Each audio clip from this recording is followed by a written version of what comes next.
Hello and welcome to yet another Sea Duckling Open, right here on the CranKy Ducklings channel.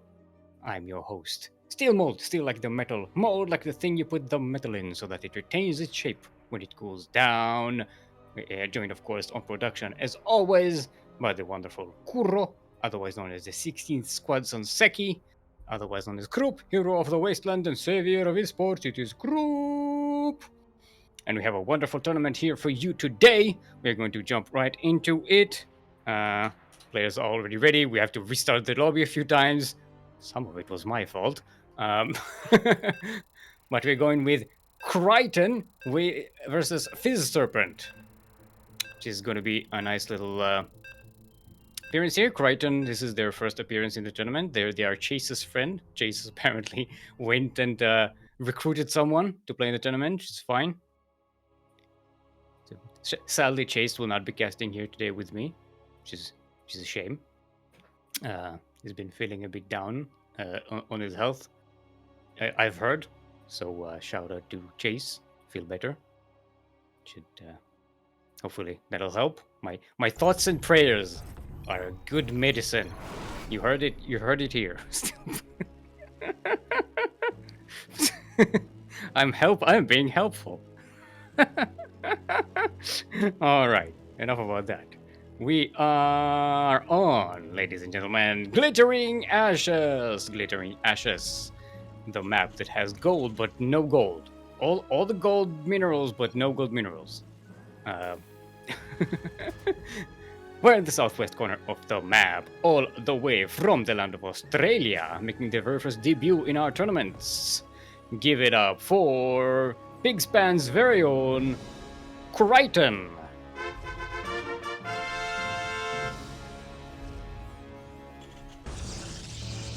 And in the northeast corner of the map, all the way from the lands of Canada, but currently living in Australia, it is our Red Rotos.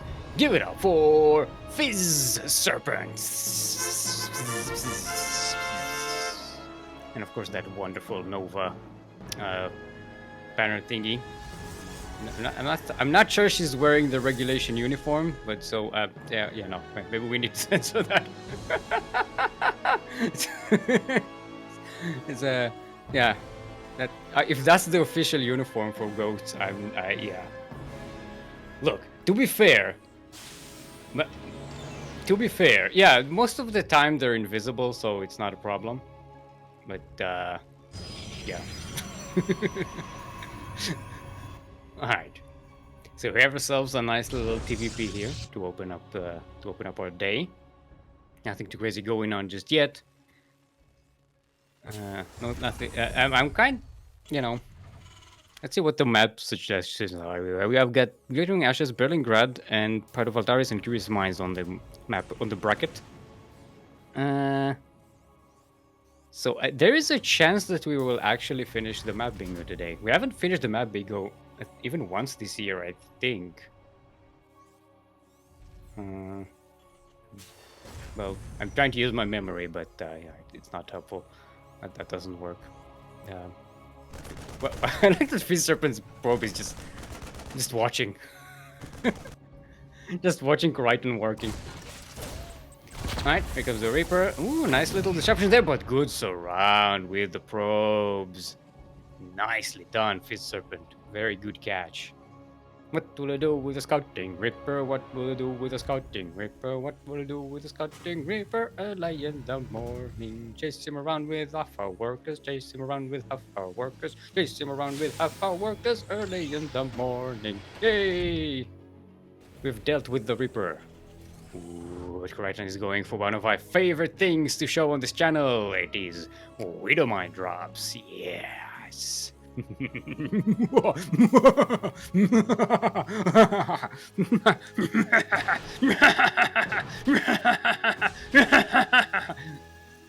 Sorry, I don't know what that was. I got taken over by a demon there for a second. FizzSerpent is kind of harassing here with the Stalker. See that Widowmine, catch an SCV as well, which is a nice catch. Gonna get an evacuation on the natural base there. So Widowmine drop is going to be super delayed and going to be scouted ahead of time. FizzSerpent getting more stalkers at home. It seems like more are marching across the map. FizzSerpent might be going for a little bit more pressure. Gonna catch that Widowmine! Unfortunate there for Kureiton. Widowmine drop gets absolutely cancelled here. Oh, no! FizzSerpent taking one Widowmine shot, losing one stalker. Medivac! No. Kureiton's rally location here is a bit unfortunate.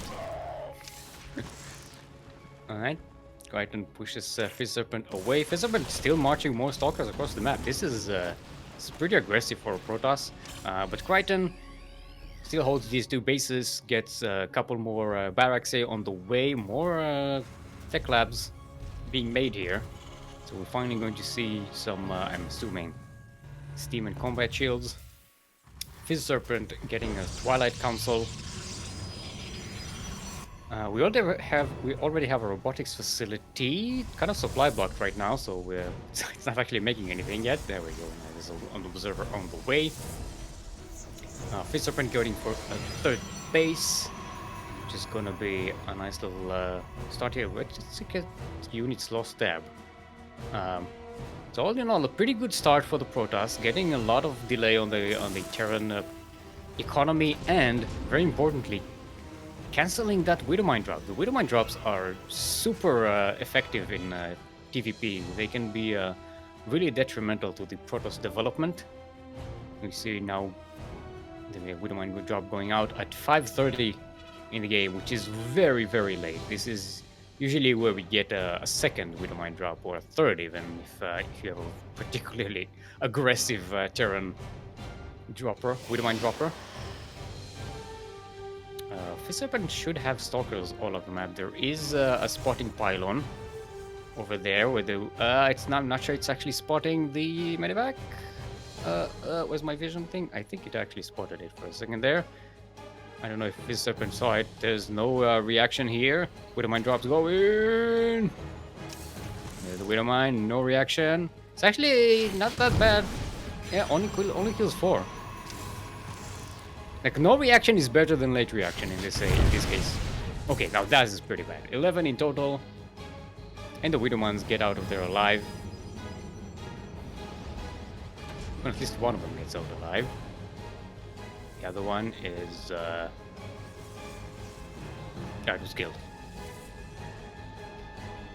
Yeah, 11 probes, pretty good catch. But FizzSerpent is on 3 bases, so the recoverability is pretty easy here.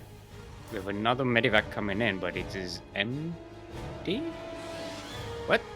Kureiton, what are you doing? No, the medevac is. I think that was just rallied weirdly. It's like the medevac forgot to load off all the units. It was supposed to have some marines in it. Alright, another Widowmine drop. This time better response by FizzSerpent. Gonna kill the Widowmine before it manages to dig in. Medevac might actually get sniped here. Start a step. One more shot. Boom! There we go. Nicely done by FizzSerpent.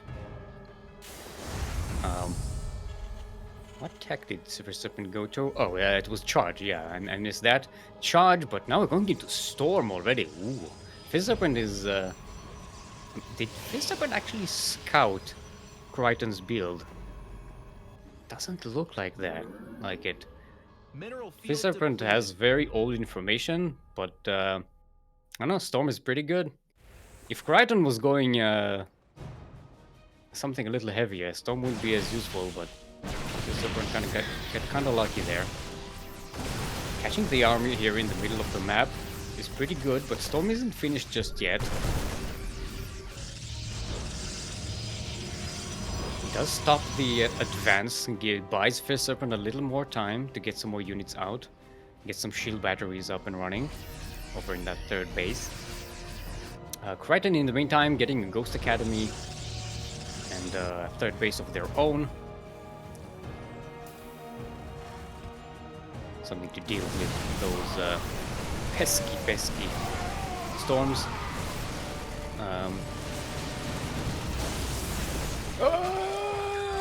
There's the storm puppy. And Kureiton immediately realizes, nope, don't want to be here. There is a job going into the main base. It's all widow mines. I like it. Oh, it's gonna catch the evacuation. Oh, nice. 13 probes go down. Very good catch by Kureiton here. But I don't know if that's going to be enough. This is really... It's doing damage, which is good for Kureiton. But FizzSerpent is still a Protoss on 3 bases. The one thing going for Kureiton is that FizzSerpent seems to be kind of hesitating and not really producing much. Starting to fall behind on army supply. Does have a whole bunch of Immortals though. How many High Templars? 5 High Templars. That's a lot of Storm in a few more minutes. FizzSerpent out on the map. Going to catch the army here of Kureiton. A couple of Storms might land on this and it's going to be detrimental. Kureiton jumping, trying to snipe these High Templars. Only going to catch one. Lose this entire army. And now the army supply is starting to be in favor of the Protoss. Now Kureiton does have a Marauder heavy composition, which is much better at dealing with the storms. Oh, Widow Mine! And another Widow Mine! Oh, gonna go off on one Zealot. So there's not the storms aren't as effective against the Marauders as they are against the Marines, but you know, they're still pretty good against Bio. Especially for zoning them out. Would be nice to have some disruptors around as well, especially once you have that robotics facility already in work. But now the Protoss army just marches into the mineral line and just starts to massacre SCVs. Oh, the Bio jumps in. There's only one medivac here though. Oh, all these units are so low in health. One more storm will absolutely destroy this army. Or, you know, as a charge by from the side. Do we have a warp prism? There's no warp prism for FizzSerpent. Which is surprising. When you go, what's it called? Charge lots. A warp prism is kind of like your ace in the hole, right? Something you can just park at the back of the Terran main base and just start to warp in a whole bunch of zealots and just destroy everything. That said, FizzSerpent does get a kill on that third base of Kureiton, and Kureiton is going to fall very far behind the Protoss. Again, these units are still low on health. They haven't really reclaimed their health. There's only one medivac for everybody. Oh, but catching the army, great EMP there. That is not gonna be enough though. This is a very small Terran army. GG is called, and FizzSerpent is going to be taking game number 1. That was a nice little game here there. Both players kind of made some a bit of mistakes, but overall they both played pretty well.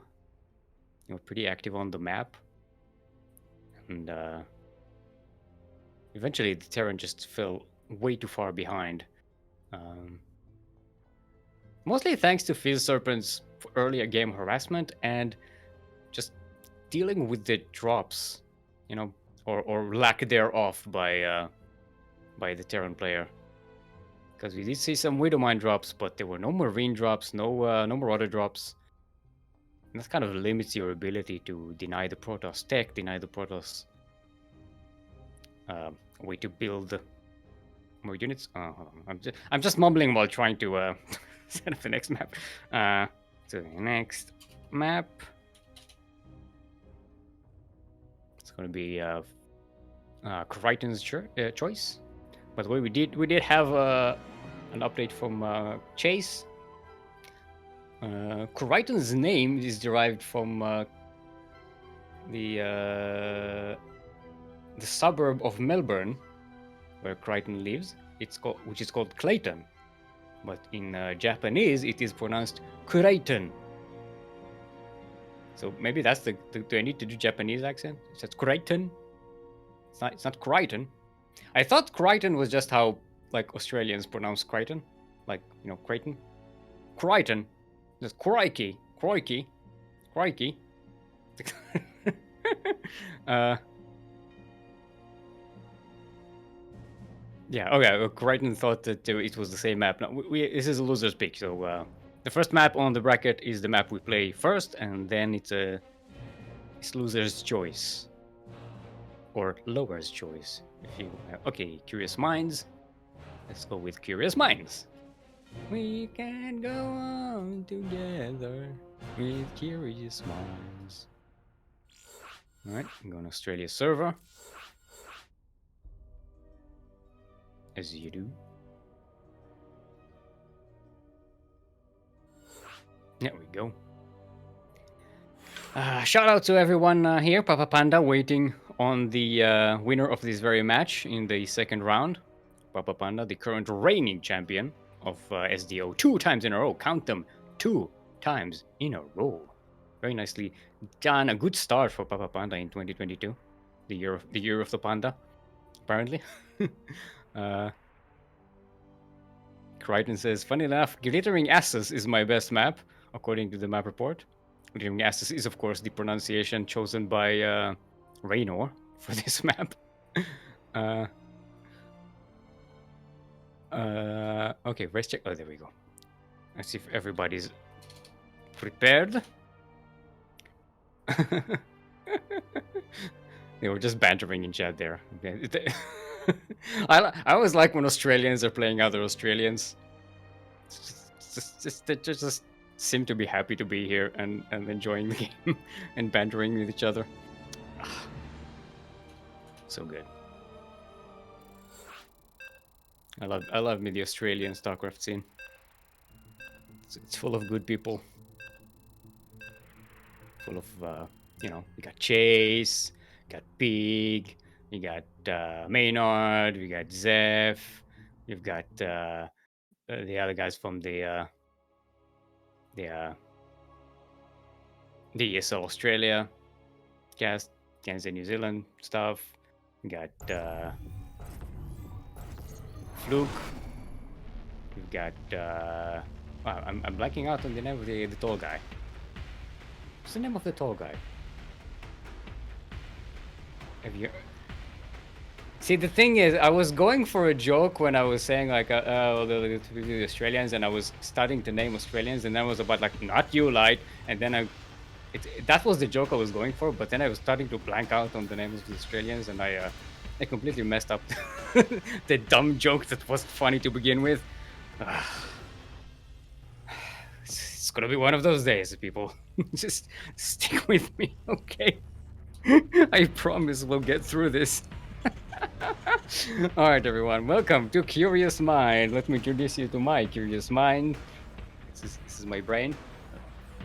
Hello, everyone. I am Steelmold's brain. How are you all doing? I'm not very curious today, I'm afraid. Yeah. It seems like you've already blanked out on a whole bunch of names and of people and names of units and buildings and stuff. It's you're not very sharp today. You didn't give me enough sleep in the past few days, to be fair, so it's not really my fault. Okay, we have to do intros now. So okay, bye everybody. We'll see you later. Bye. Okay. My brain is so difficult to work with. Alright, everyone, we are on Curious Minds. We're in the northwest corner of the map, all the way from the land of Canada. Currently, it's wait, no, I can adjust the places in the score thing. I didn't set it up right. I didn't set it up right. Okay, there we go. In the northwest corner of the map, all the way from the land of Australia, representing Big Span, it is our blue Terran. Give it up for Kureiton.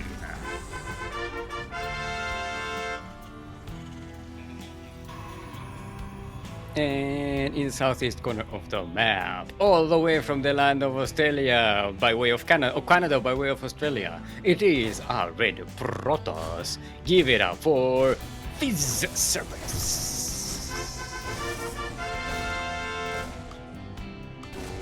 the Reaper already getting 3 probes. This is revenge. This Reaper is getting revenge on the Reaper from the previous game. Got its ass butt kicked by a bunch of probes. This is the Reaper's brother. That Reaper. This is yeah. Did we all get frozen? What happened? Oh, we're good. We're good. Okay. Wait, where's my ping thingy? I have 500 ping. It's okay. It's considering it's an Australian server and I'm quite literally on the other side of the planet. It should be good. Alright. So it looks like Kureiton is actually going for Widowmine drops again. This time getting a bunker, a safety bunker, which is pretty important on this map given that wide ramp thingy. FizzSerpent this time not as active with the Stalker as we saw in the previous game. So maybe the Widowmine drops actually managed to get in early here. There is an early Twilight Council and a robotics facility on the way though. So it's a bit of a shift from the previous game that we saw by FizzSerpent, going for the tech much earlier and concentrating on that production rather than harassment. Alright, Medivac is finished, waiting for that last Widowmine, and we're going to see a nice little Widowmine drop here. FizzSerpent also dreadfully unprepared for that. There are no spotter pylons, nothing out on the map. The Stalkers are not in position to stop this. I'm assuming this is where Medivac is actually going into the main base. Alright, 3 Widowmines, going to sneak in from the south. It's actually going to be charge and more gateways for FizzSerpent. And this time we do have Warp Prism. So FizzSerpent this time not going for Immortals, going to go for super aggressive. So this Widowmine drop, if Kureiton relies on this Widowmine drop to stop FizzSerpent, that might not be enough. Because even if this does economical damage right now, that still won't matter because FizzSerpent is on the way. And Kureiton needs to realize that. Nice evacuation of the probes there. FizzSerpent getting away. Kureiton trying to chase those probes and catch the evacuation. One will go down. Long is over. No! FizzSerpent! Notice! That was so close. Oh! Widowmine goes off in the mineral line. Killing 7 probes, and I don't think that's going to be enough. FizzSerpent is already out on the map, and since it's going to be charge lots, don't really need that big of an economy for that. You just produce a whole bunch of charge lots. Kureiton getting more Widowmines, which is important. It's going to help with dealing with the zealots, the charge lots. Oh! FizzSerpent realizing there are Marines here. Going to try and be a little more careful. There are Widowmines as well. FizzSerpent unloads the Stalkers. No working of charge loss though. At the same time, FizzSerpent is going to knock on the door of the wall. No? They're just gonna wait there. FizzSerpent taking a while. Every second that goes by, Kureiton is getting more and more rotters out, getting combat shields, getting stim. Delaying this attack is very problematic for Protoss here. Okay, the bunker does go down. The charge lots march on top of the army. Right, and started stepping backwards, trying to buy some time. Workers surrounding one Stalker there at the south. It looks like the Terran is going to make it with the reinforcements coming in from the back. The Protoss army gets surrounded. More charge lots are joining the fight. Widowmine digs in. Boom. Oh, wasted itself on one zealot. This is doing a lot of econ damage, but remember, FizzSerpent is quite low on workers as well, so if Kureiton holds this, Kureiton is in a pretty good position. And it looks to be holding. Reinforcements from FizzSerpent have been warped in, but they're not moving. They're not coming in, they're not joining the fight, they're going to stay outside here. Maybe trying to prevent Kureiton from moving out on the map. Kureiton should be in an okay position. FizzSerpent is still on 2 bases. Quite behind on tech. Kureiton is about to finish 1-1 for the bio weaponry and armor. Do we have concussive shells? No, not concussive shells. Concussive shells would have helped a lot with the charge lots. There we go, concussive shells are starting. But Kureiton holds up pretty well. Catch up on worker production. We do have meals, so actually the income for Kureiton is higher than that of FizzSerpent at the moment. They're gonna have to hold these charge lot waves. Widow mines were not dug in at the right time, so we're gonna take some more econ damage. Float that orbital command center. There we go. Oh, nice auto stepping. Kureiton holding up pretty well so far. Another wave of charge lots. No widow mines available just yet. Oh, there actually was one at the back. There's another one.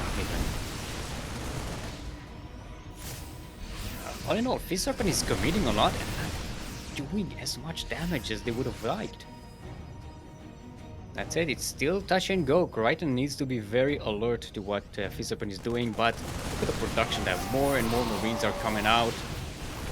They are now better on upgrades. We have concussive shells. So Kureiton can just run around after this army and catch the back of it. Start a step forward, start a step back. And now the Protoss army is absolutely gone. Maybe even gonna get the War Prism. That'll be a great catch. Oh, not a lot of Marines. It's just a bunch of Marauders. We can't shoot up! Shoot that damn thing! Yeah, no, now the Marines come in. Okay. Well, Kureiton now has a very nice and beefy Terran army, and FizzSerpent goes for the behind shrine. Went behind Dark Shrine. That is the way to go.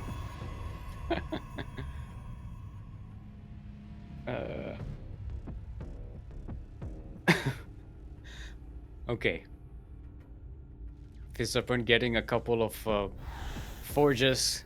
Gonna have to catch up in terms of upgrades. But as long as it's mining from the third base, it's a bit weird of a situation.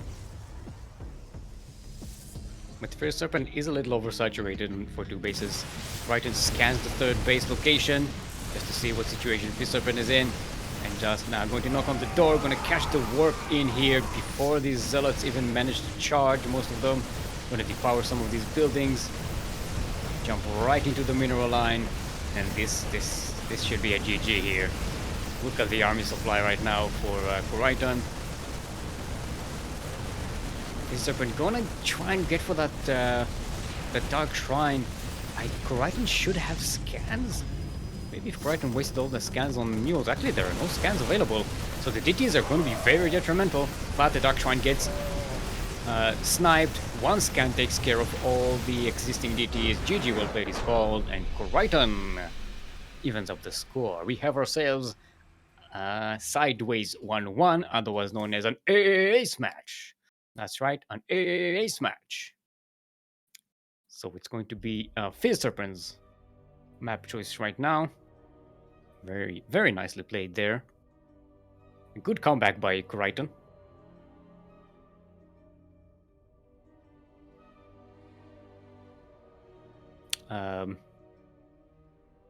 FizzSerpent was went for a more aggressive build this time in the game, but wasn't as aggressive in the early game as they were in the first one, which gave the Terran a lot of time to set up. And also the Widowmine drop kind of exposed what FizzSerpent was going for. And by the time FizzSerpent went across the map and tried to drop into the main base with some stalkers, then went hesitated back and forth. By the time the charge lots went in, Kureiton had enough to at least survive the attack. So, you know, kudos to Kureiton for holding up there against the Protoss onslaught. Say what the next map is going to be. Next map.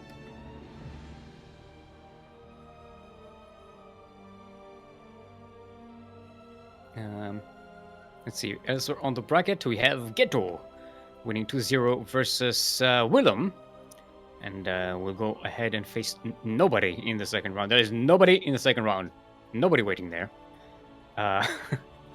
We have I'm Claude winning 2-0 versus Demerzel. Claude, of course, played in the first tournament of the year, I believe. Yeah, there we go. I have memory. I can remember things sometimes. Hardwire is going to be our next map.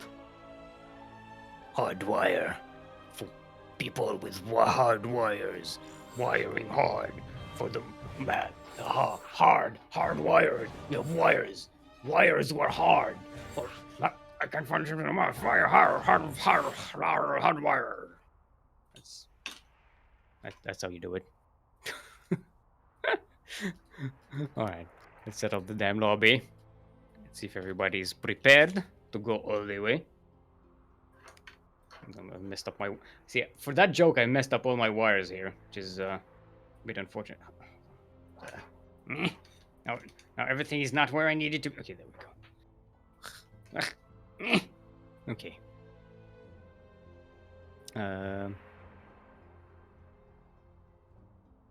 Serpent. You ready?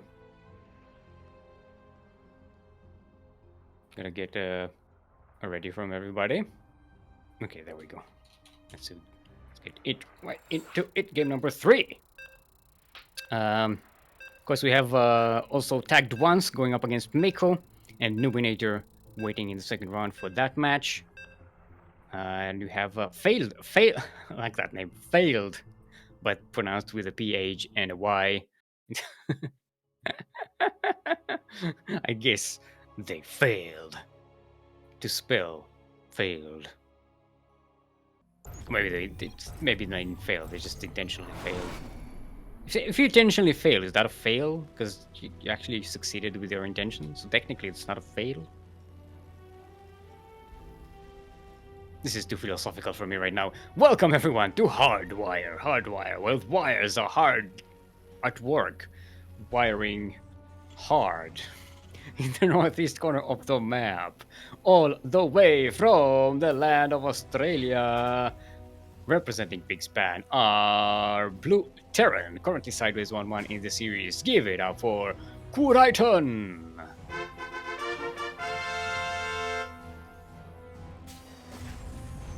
And in the southwest corner of the map, all the way from the land of Canada by way of Australia, it is red.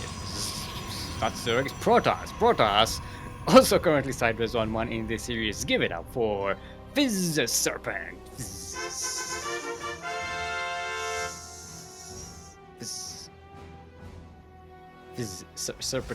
FizzSerpenting. Serpenting Fizz. We don't get any maps with head bops anymore. It makes me sad. Used to have head bops all the time in maps of the past, but now it's just like, nah. It should consideration. Like, is it boopable? You're saying we got a few boop. I thought about. Yeah, I do enjoy. Especially the pro is so cute. Yeah. You also. I am. But.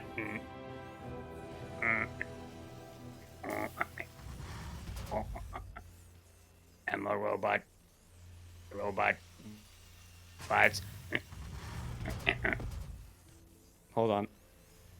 I'm holding. I'm holding. What am I? Hold.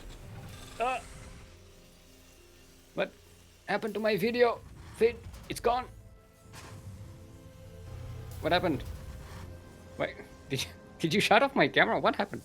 My video feed went away. This is weird. This has never happened. Did you? Oh, we should switch servers probably. Oh yeah, yeah. Group change the server. That's what happened. All right, let's watch the game. I haven't been watching the game. Been looking at myself. Okay, can you blame me though? I mean, look at this face. All right.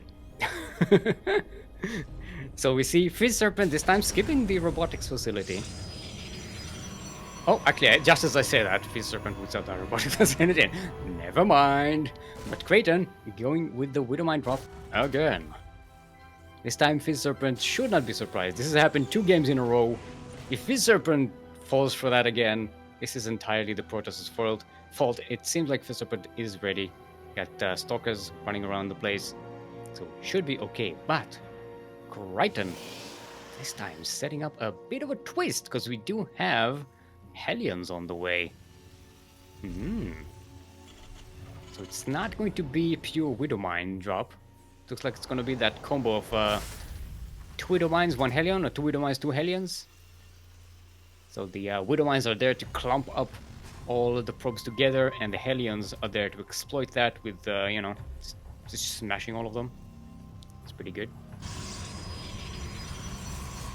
I like the fact that the Widowmine is just dug in the mineral line of Kureiton, just on the off chance that FizzSerpent goes with an Oracle. It's just there waiting. It's not doing anything. It's just waiting for the medivac to arrive. There we go. Now the medivac is in. This Widowmine can start to be more aggressive. Where are the Hellions? The Hellion. When I say Hellions, I mean the one Hellion. It's just the one. Okay. Ooh, FizzSerpent going for a quick third. Oh, Hellion is throwing the stalkers away. That Widowmine drop is going to be spotted. It's spotted, but there's an observer. It says it. It is it. Did FizzSerpent see that? I don't think FizzSerpent saw that. FizzSerpent did comment in the lobby after the first game that the medivac, that they swear that the medivac was cloaked, but it was not. FizzSerpent, it was in FizzSerpent's vision for a bit of time, for a second or two, and here it was even more. Well, there are no excuses. Oh, what am I talking? No,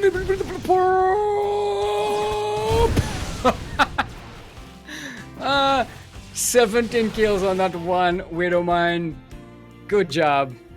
Let me see you clap your hand. I want, yeah. Oh. That was so many Terrans just now. All their salt just melted away, just shed away all of their salt. And got hydrated. Just by watching that. Gonna need to remember to clip that thing. Oh, it's so good. That was so good. Very nicely done there by Kureiton.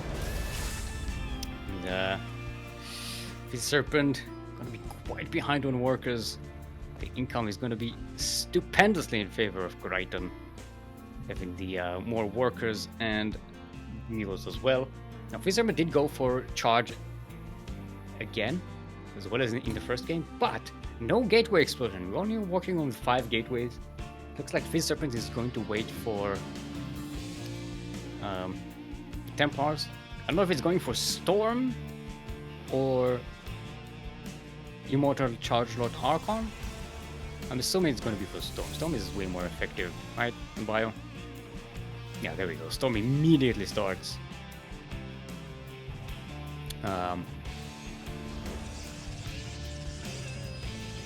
Kureiton still not going for a 3rd base. Do we have a 3rd command center? Not even.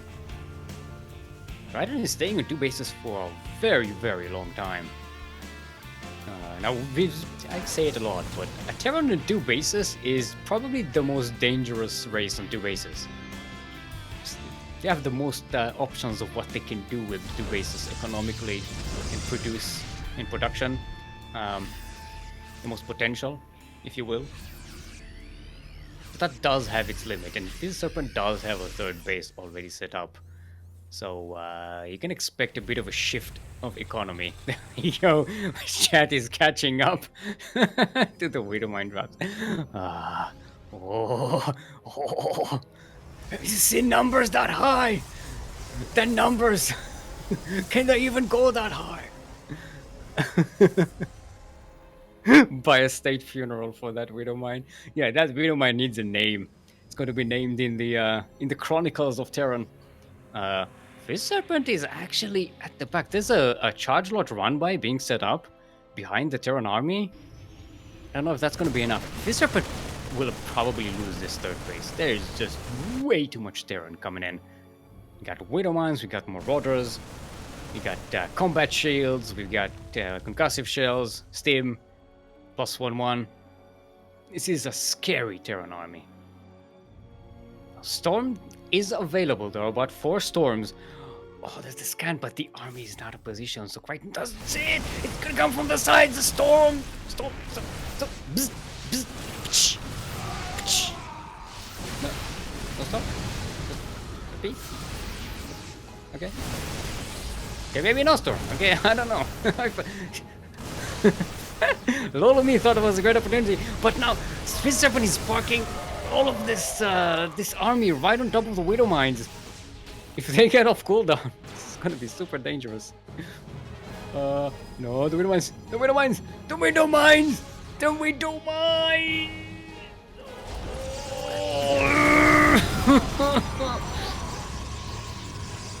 That was a lot of Protoss army that just disappeared. That was a shame. Are they gonna go off cooldown again? Where's the detection? There's no detection. Okay, there we go. That's one observer that passed there. That was a weird situation. Kureiton getting super lucky with the Widowmines this game. FizzSerpent way behind on army supply. Look at that. Now Kureiton is setting up a third base, getting ghosts as well to deal with the High Templars, and this time FizzSerpent going for the behind shrine. Not as desperate as it was in the previous game, so there's a chance the Dark Templars will come into play much better in this game than they did in the previous one. So, you know, could be good for the Protoss here. Good comeback potential. FizzSerpent getting away with a 4th base. This is not good for the Terran.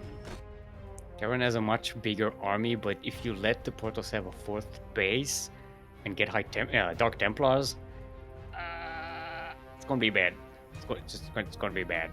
Alright, those medivacs have some Marines Marauders in them. I'm gonna go for a drop into the main. It's gonna get scouted here. The FizzSerpent see that. I don't see a response on the map.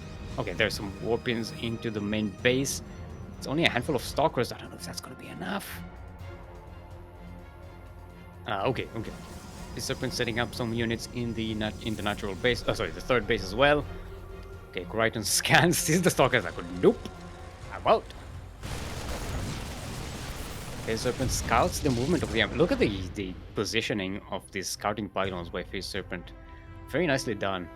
So Kureiton really can't move out on the map without FizzSerpent knowing that. But now Kureiton is in a position where some multi-pronged potential, and FizzSerpent has moved all the army together. Is there anything defending the main base? There are a few stalkers left there. 6 of them. That should be enough against the drop. But the army of FizzSerpent is out of position to defend the 4th base. Zealots are warping in here, but they're not going to be enough to deal with this. So many Terran. Enough to buy time though. Not Archon, just that Archon disappeared so bad. Okay, the drop goes into the main. There's nothing to defend there. The stalkers have been pulled. This is what you get for using all army hotkey.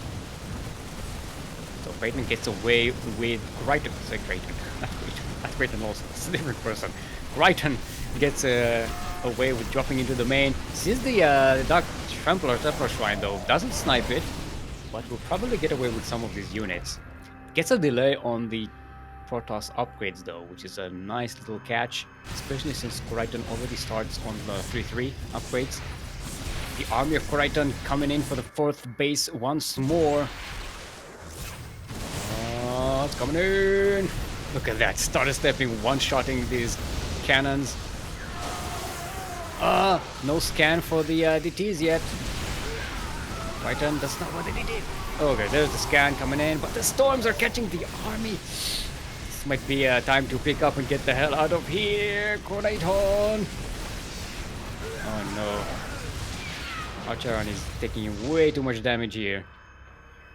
And that was not enough econ damage, despite the fact that it looked very damaging. If you look at the worker supply right now, it's pretty even, and FizzSerpent does have 4 bases. You know, Protoss, you know, they have overclocking. What's the name? I forgot the name of that thing, which makes making probes faster. Oh, the storms, puppy! They're so dangerous! Our Terran army is so low on health. Oh no! Look at how fast it's disappearing. Brutal. Massacre. What? How did the meme go? Ah, God damn it. I forgot how the meme goes. Group, help.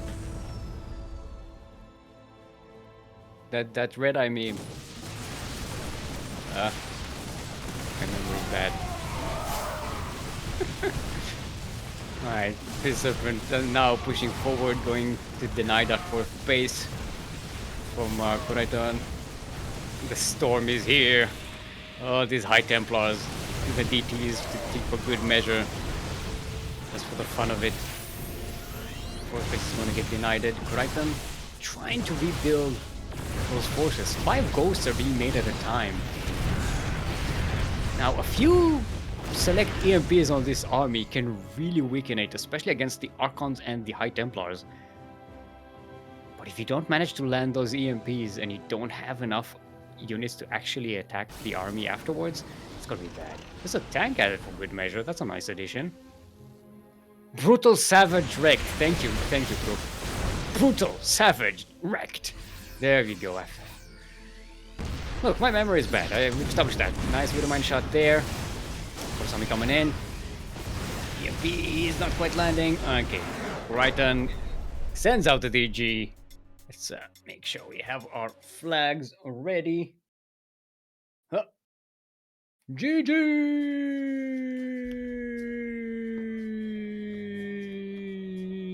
Ah! Very nicely done there. Very well earned. That was a good series. I liked it. That was a nice dynamic TVP. GG, well played. Very nicely done. A good first appearance for Kureiton here. Now, FizzSerpent is going to go up against the reigning champion, which is Papapanda, the greatest nickname in esports. Sadly, the second greatest nickname in esports signed up today, but I'm not sure if they checked in or if they were qualified. It was Potato Pleb. Potato Pleb has finished their military service in Korea. So, yeah, it's back. It's back! The potato is back!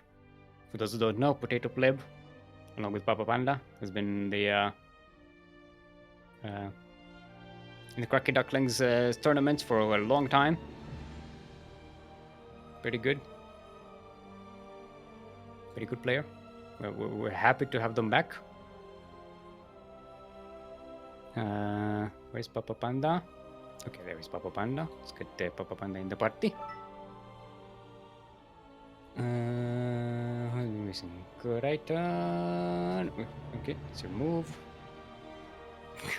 Kureiton was kicked from the party. I did not kick Kureiton from the party. I gently removed Kureiton from the party. I would like to note, despite what Blizzard is saying, I removed them gently. Berlingrad is going to be our first map. Wait, what was the thing? It was OS, SG OS, right? For I gently applied my boot to him. I don't have. It's been established in chat before. I do not have legs. There are no legs here. It's just floating on nothing. I do not have legs. So no feet pics from this beautiful, magnificent creature. Get your mind out of the gutter.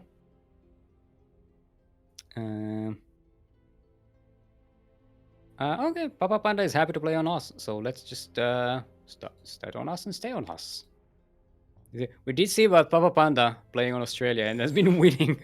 I think Papapanda played in Australia against all the Australian opponents so far and did not stop Papapanda from actually winning all the tournaments so far this year. So, you know, kudos for the confidence.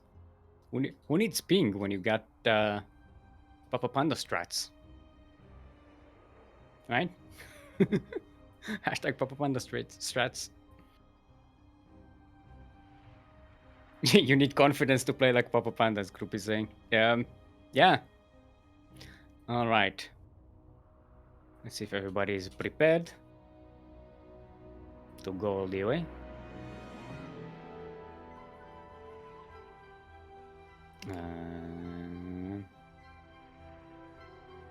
Oh, everybody's ready. Let's would like to have fun. Let's double check on everything. Let's get to it.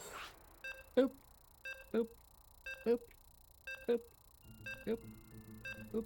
Also, patting myself on my head, on the back on my shoulder, for remembering that Papapanda is from Taiwan and not Philippines. I always make that mistake, and this time I did not make it. Just wanted to affirm my own successes. Thank you, Brain. Thank you, Brain, for remembering that. You're welcome. Sometimes it takes a while for me to actually get things, but eventually I get it eventually. I'm not that stupid. What are we doing now? We're actually need to start the game. We need to start the intro, so you need to leave now. Okay, bye everyone. Thank you very much. Welcome everyone to Berliningrad, LE, where in the northwest corner of the map, all the way from, I was about to say the land of the Philippines. Thank you, Brain. Damn it. All the way from the land of Taiwan, representing Platinum Heroes, the three times SDO champion, 2 of them in a row right now, current reigning SDO champion, the greatest nickname in esports. Give it up for our Teal Zerg, it is Papapanda.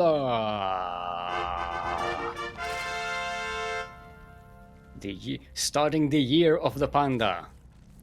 And in the southeast corner of the map, all the way from the land of Canada by Australia, it is our red Protoss. Give it up for the FizzSerpent.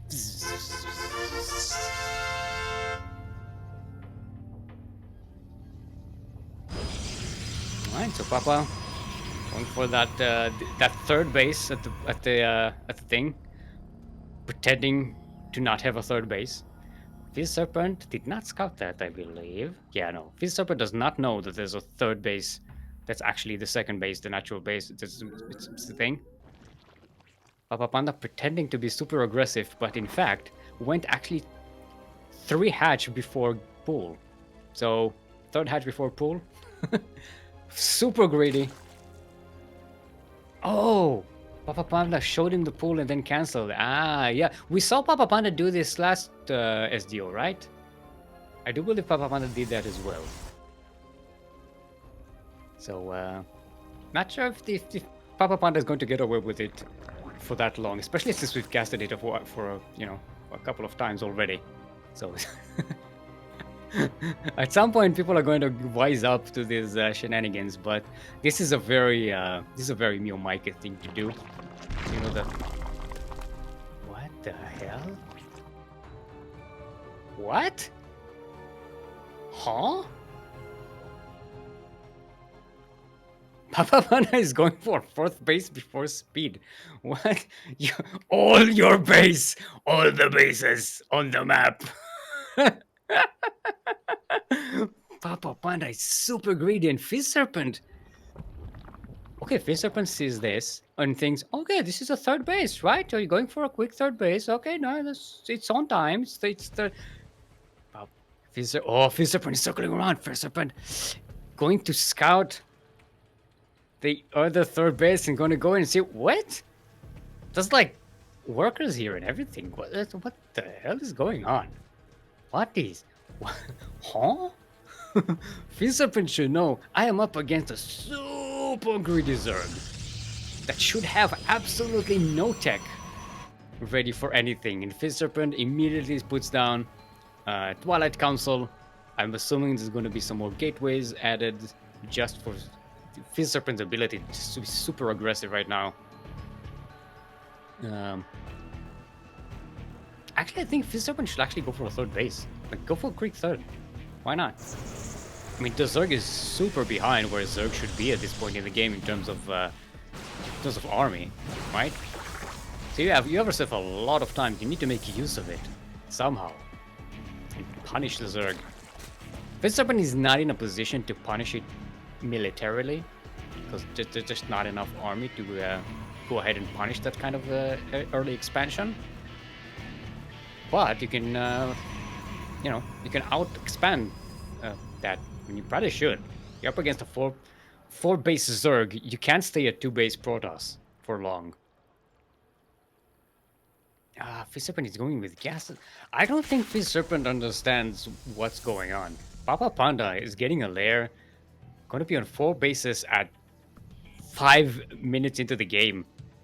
Before 5 minutes, there are 4 Zerg bases. Do you understand how much Zerg production you get from that? You can just drone up hard and make an army, like, all at once. This is weird. Whoa. Okay, Burrow. We did see Papapanda go for this before, right? Going for that very quick Burrow. 5th base. Count them. 5th base at... Papapanda is just making a base a minute. Every time that clock changes a number on the minutes, there's another base going down. And now Papapanda just has the larva to just make everything. Everything Papapanda needs. Look at the income right now for Papapanda. It's insane. And Papapanda is behind on workers, but FizzSerpent just doesn't have the bases to make use of all these workers. Nice block there with the Immortals, so Papapanda does not find an opening to get these Zerglings in. But Papapanda is now free to have all this map presence. Burrow is about to finish. That's a nice little addition. Is there detection for FizzSerpent? There's 1 observer.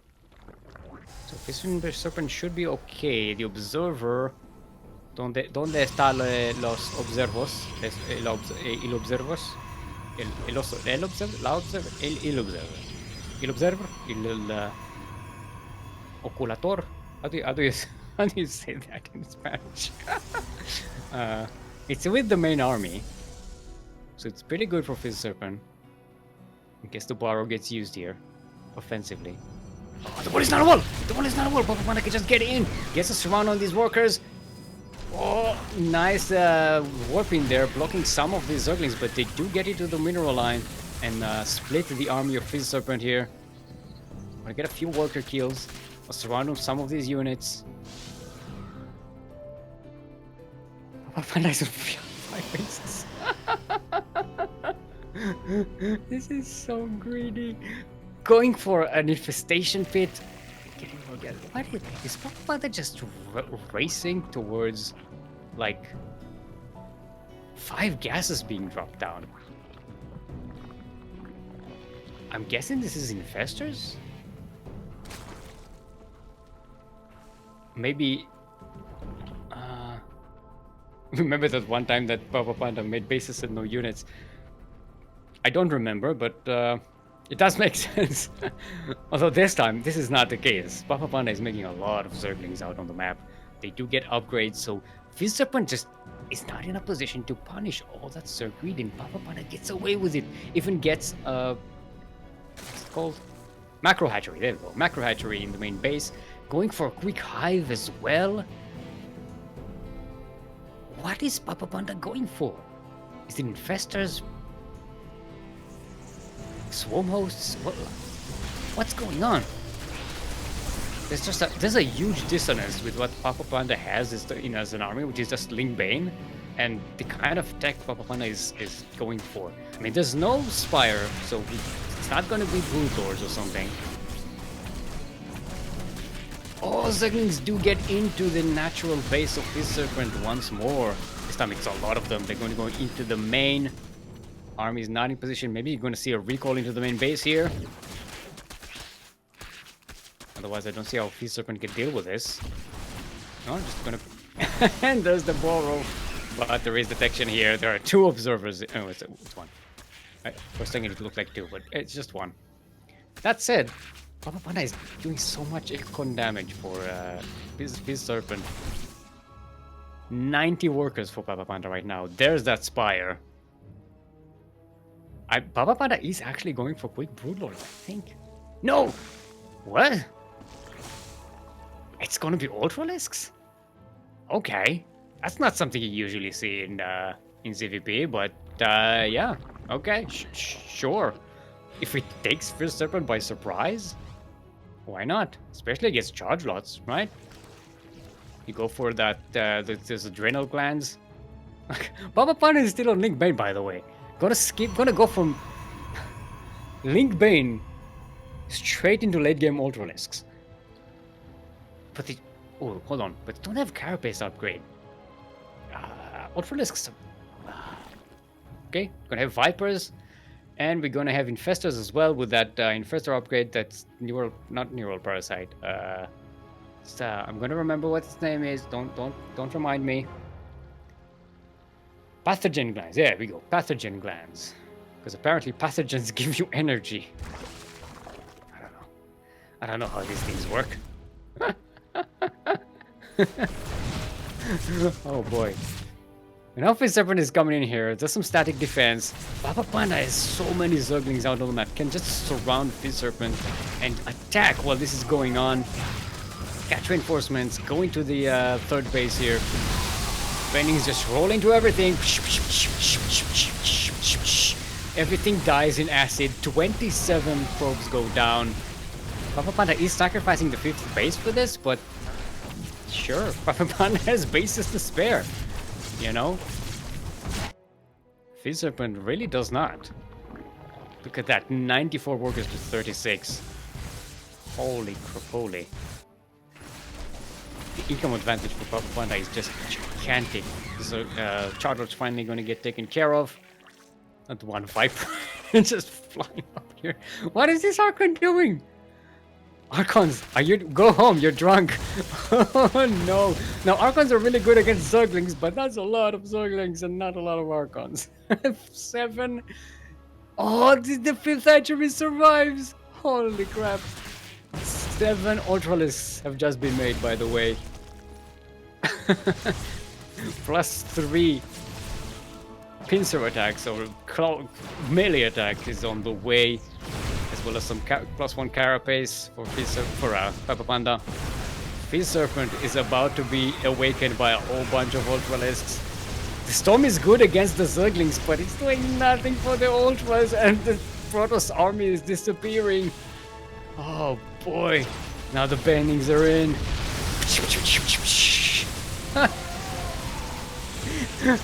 FizzSerpent is just... I'm guessing FizzSerpent is just sitting there mouth agape, just like, huh? What the hell am I playing against? What do I do with this? This is not Zerg. This is not how PvZ should go. This is not how you play PvZ. This is not what's supposed to happen right now. What's Papapanda. It is cold. This is a game where you shouldn't be GG. You should be just SMH. It should be just SMH my head. What am I up against? I can't believe what I just saw. Oh boy, how do we even analyze this? Hold on. So it started with 5 bases, right? No, it was 3 hatch before pool, and a fake pool to confuse the enemy. Then we go up to 4 bases and 5 bases with Link Bane, and no, sorry, 5 bases, and then we start to make a lot of Zerglings. Before that, Papapanda barely had any army, and then you just tech up to Hive and get Ultralisks with chitinous plating. Wait for the Protoss to attack you, and then surprise! 7 Ultralisks. Good luck with the storm, people. What? Oh boy. Let's see what the next map is going to be. It's going to be FizzSerpent's choice. Guessing FizzSerpent is just concussed right now after this game. Just thinking, what, huh? Get a concussion from shaking your head too hard.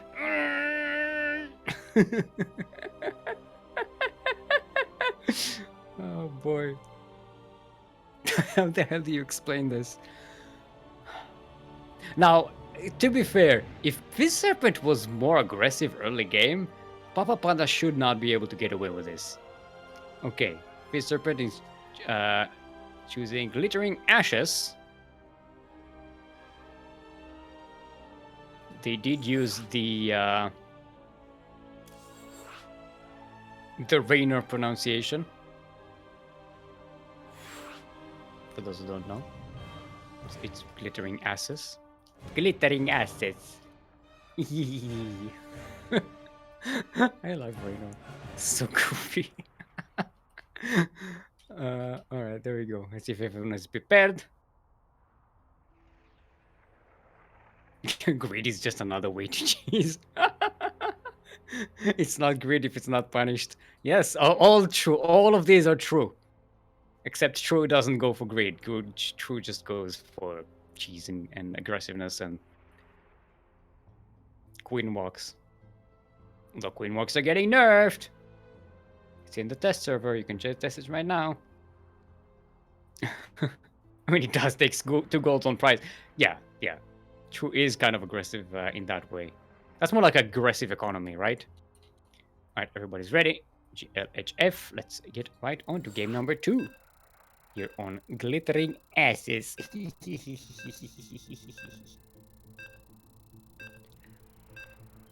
Alright, this is an update. We have GaTo, who's a new appearance in a tournament as far as I know. Waiting on the winner of this very tournament, winning 2-0 versus nobody. Apparently no one showed up to that match. And we have Phayld, winning 2-0 versus Klot. Waiting in the other semi-final for either Noobinator or TaggedOnce. So we have ourselves an advancing tournament right here. Let's Papapanda won the first game. There we go. Now my scores. Everything is fine. We are on Glittering Ashes. Glittering Ashes, where there's gold everywhere except in the actual mineral lines. In the northeast corner of the map, all the way from the land of Taiwan, representing Platinum Heroes, the 3 times, count them 3 times, SDO champion. 2 of them right here in a row. Current reigning SDO champion. Our Teal Zerg is in fact the greatest nickname in esports, Papapanda.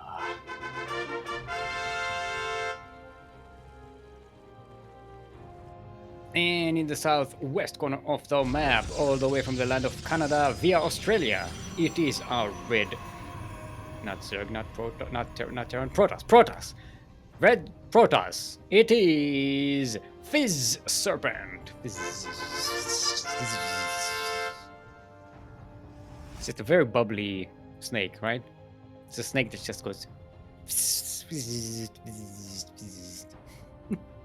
The snake that goes bzzz.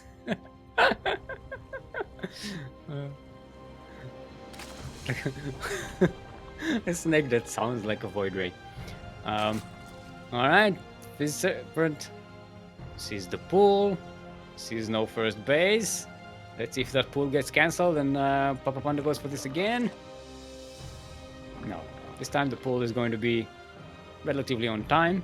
Papapanda not going to be as greedy as the first game, but does have a third base, and FizzSerpent this time scouts this and ascertains, yes, this is a third base. So this Zerg is not as greedy as in the first game, but pretty greedy. It's up to FizzSerpent to try and punish that, or outgreed the Zerg here.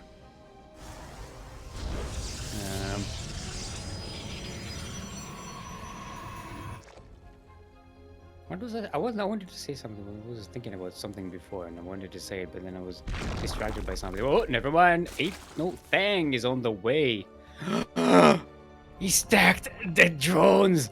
Oh, Papapanda. Papapanda stacked all the drones so that they look like one drone. Oh no. Papapanda, you cheesy bastard. FizzSerpent does have a spotter out on the map.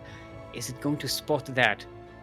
And even if they do, does FizzSerpent realize what they are up against? That this is not just one drone. This is a whole bunch of them. And they can mineral walk right across this. And surprise!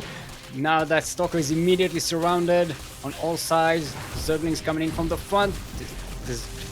The Stalker goes down. The Zerglings are in. Oh, the pylon gets powered. Is the Adept going to go out there? Adept manages to get in. The Chrono Boost was enough, but immediately surrounded again by the Walker mineral walking. Zergling is going into the main base. There's no way to repower all of this. This is the only production that FizzSerpent has right now. Pylons are going up, but these Zerglings are already munching on probes. Good defense so far in terms of not losing so many probes. But yeah, okay. This is a GG in Papapanda. Holy crapoly. Very quick, he gets a win here and taking us into the first semi-final of the day. What time is it? Let's have a short break before we go into that semi-final. Because gotta. Oh, flag! Thank you, group, for reminding me. GG! Yeah. There you go, Papapanda. Here, you see, winning victory flag. Sorry, I forgot because like it took me by surprise. Oh, that was too fast. This is the ultimate mind game. Yeah, Papapanda went super greedy in the first game and then went ultra cheesy in the second game, but pretended to go greedy. This is wow. This is so good. All right, so we are going to take a short break, I think, group, because I need to go and drain my disruptors. And we might have a longer day ahead of us here today, so we gotta get you know. Yeah. Anyway, we're gonna take a short break, and be back here in 5 minutes. And we're gonna show you some duct tapes, clips from times gone by. Be back here in 5 minutes, or I will not forgive you.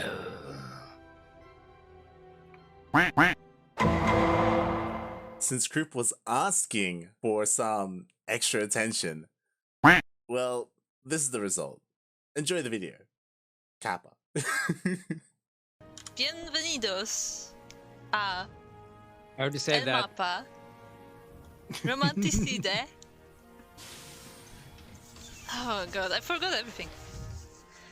En la esquina inferior derecha tenemos un jugador. I don't know what's orange. Wait.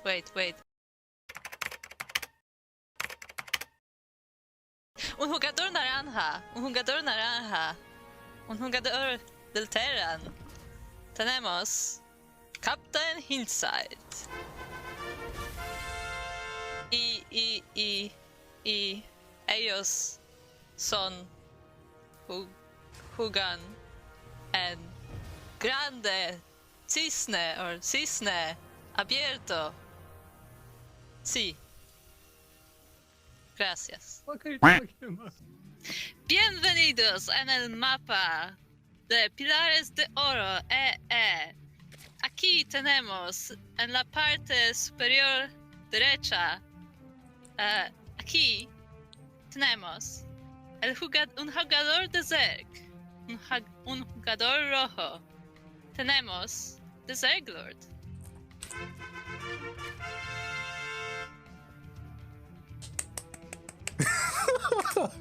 I fumbled all of that. Y aquí tenemos en la esquina inferior de la mapa Pilares de Oro E, tenemos el chileno, tenemos el oscuro, tenemos el bailarino, tenemos el Protoss, él es azul, él es del equipo Alpha X, es Darkness. Hey. Are you going first or am I going first? I don't know. You can go first. Ladies first. You can go first. No, ladies first. No, nothing. Ladies first. I'm not saying anything. You better start.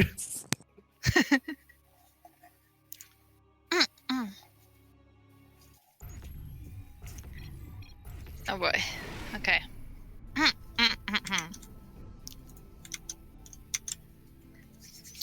Bienvenidos. And el mapa, I don't know the name, Romanticide. I didn't open it. Aquí. Let me okay. Aquí tenemos un jugador azul. Ese es azul. Aquí tenemos la estrella en ascenso, representando el grupo Exxon y los Estados Unidos. Tenemos Ruichi. Some viewers may find the following video disturbing. Viewer discretion is advised. Aquí arriba tenemos al jugador rojo que ama los tacos y el tequila. You what? Y necesita al albino as Star Killer. Nice. Nice. He's not even Hispanic. Este intro es para Vortex.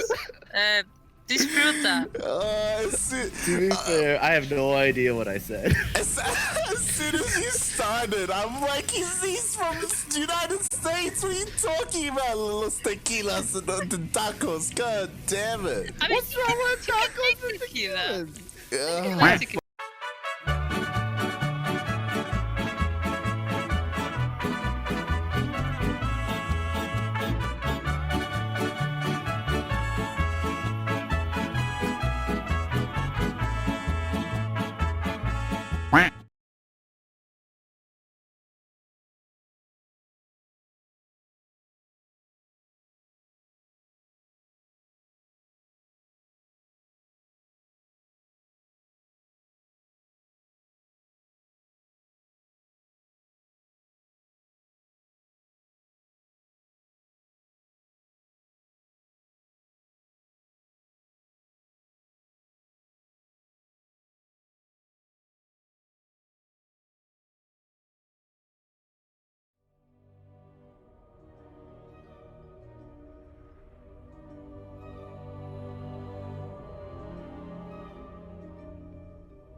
And we are back. Hope you enjoyed those duct tapes. Hope you drained your disruptors, stretch your roaches, stretch your roaches, and what's the other one? Hydrated your hydras. There we go. We are setting up our first semi-final here. It's going to be Papapanda versus GaTo. GaTo? Not sure how to pronounce that. Okay, so it's going to be Central. Players are debating which server we're going to be playing in. GaTo is from Chile. And Papapanda, of course, from Taiwan. Not Philippines. Brain. Thank you very much. Ugh.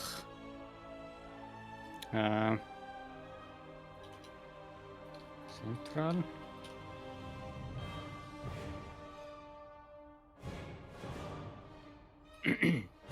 Or rest. Yeah, okay. Wait, what? East? What? Why is Papapanda insistent on taking the one with the worst ping for him? Okay. Alright. East it is. The man said so.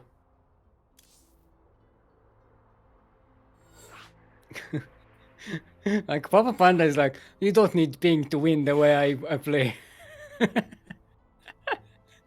I can beat you in the worst ping.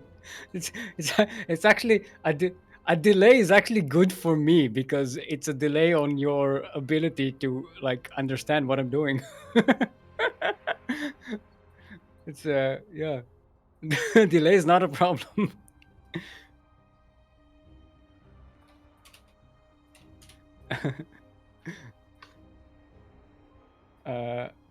Papa said he doesn't have mechanics, he wins in my mind games. I mean, of course he doesn't have mechanics. He's Zerg, he's got drones. Huh? Huh? Huh?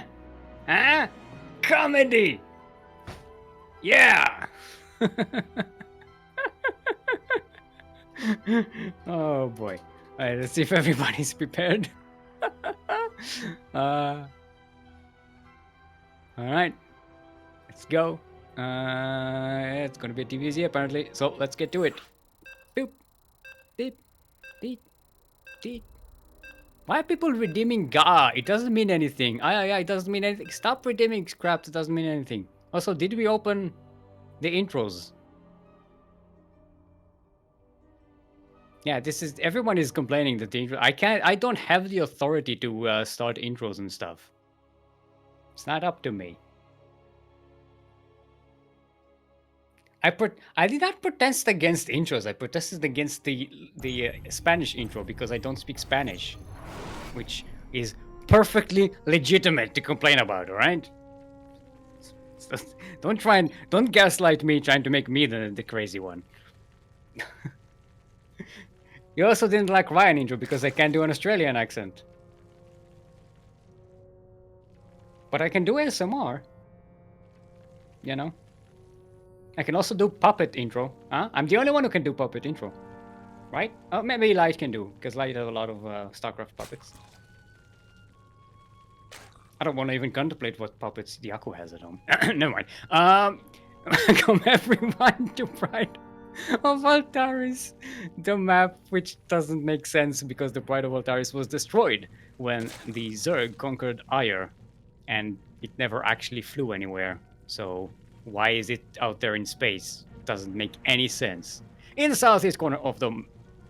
Everything's frozen. No, no, it's just my graphics card crashing again. Don't worry, it does that. In the southeast corner of the map, all the way from the land of Taiwan, it is... Yeah, that was my graphics card crashed. It's back now, it's fine. It was... It happens when you have 3 screens and, you know, and an old video card. Huh?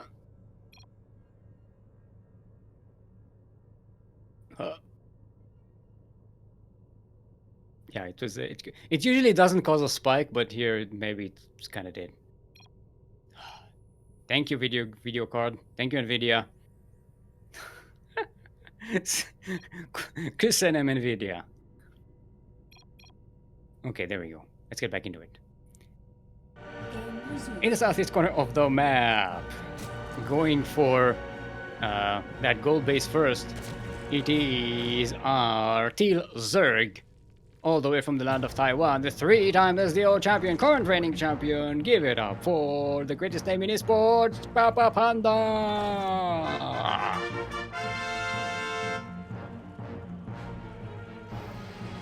And in the northwest corner of the map, all the way from the land of Chile, making their very first debut in our tournaments, it is our red Terran, GaTo!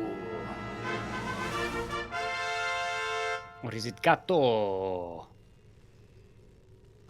Yeah, because it's Spanish, so it's GaTo, right? But how do you pronounce the double O in Spanish? Is it U or is it O? It's like an elongated O. Or is it Ga? Thank you for that, group. Okay, Papapanda moving all the drones over to the gold base. GaTo still hasn't scouted that, but does have that Reaper on the way. No, Reaper goes back. Okay, there we go. Okay, Reaper scouts the gold base. So should be okay. Everyone gets a kill on that one drone. Very nicely done. There's not much to defend here. Second drone gonna actually go down. Papapanda not making it into a spine. Okay, there we go. Makes it into a extractor.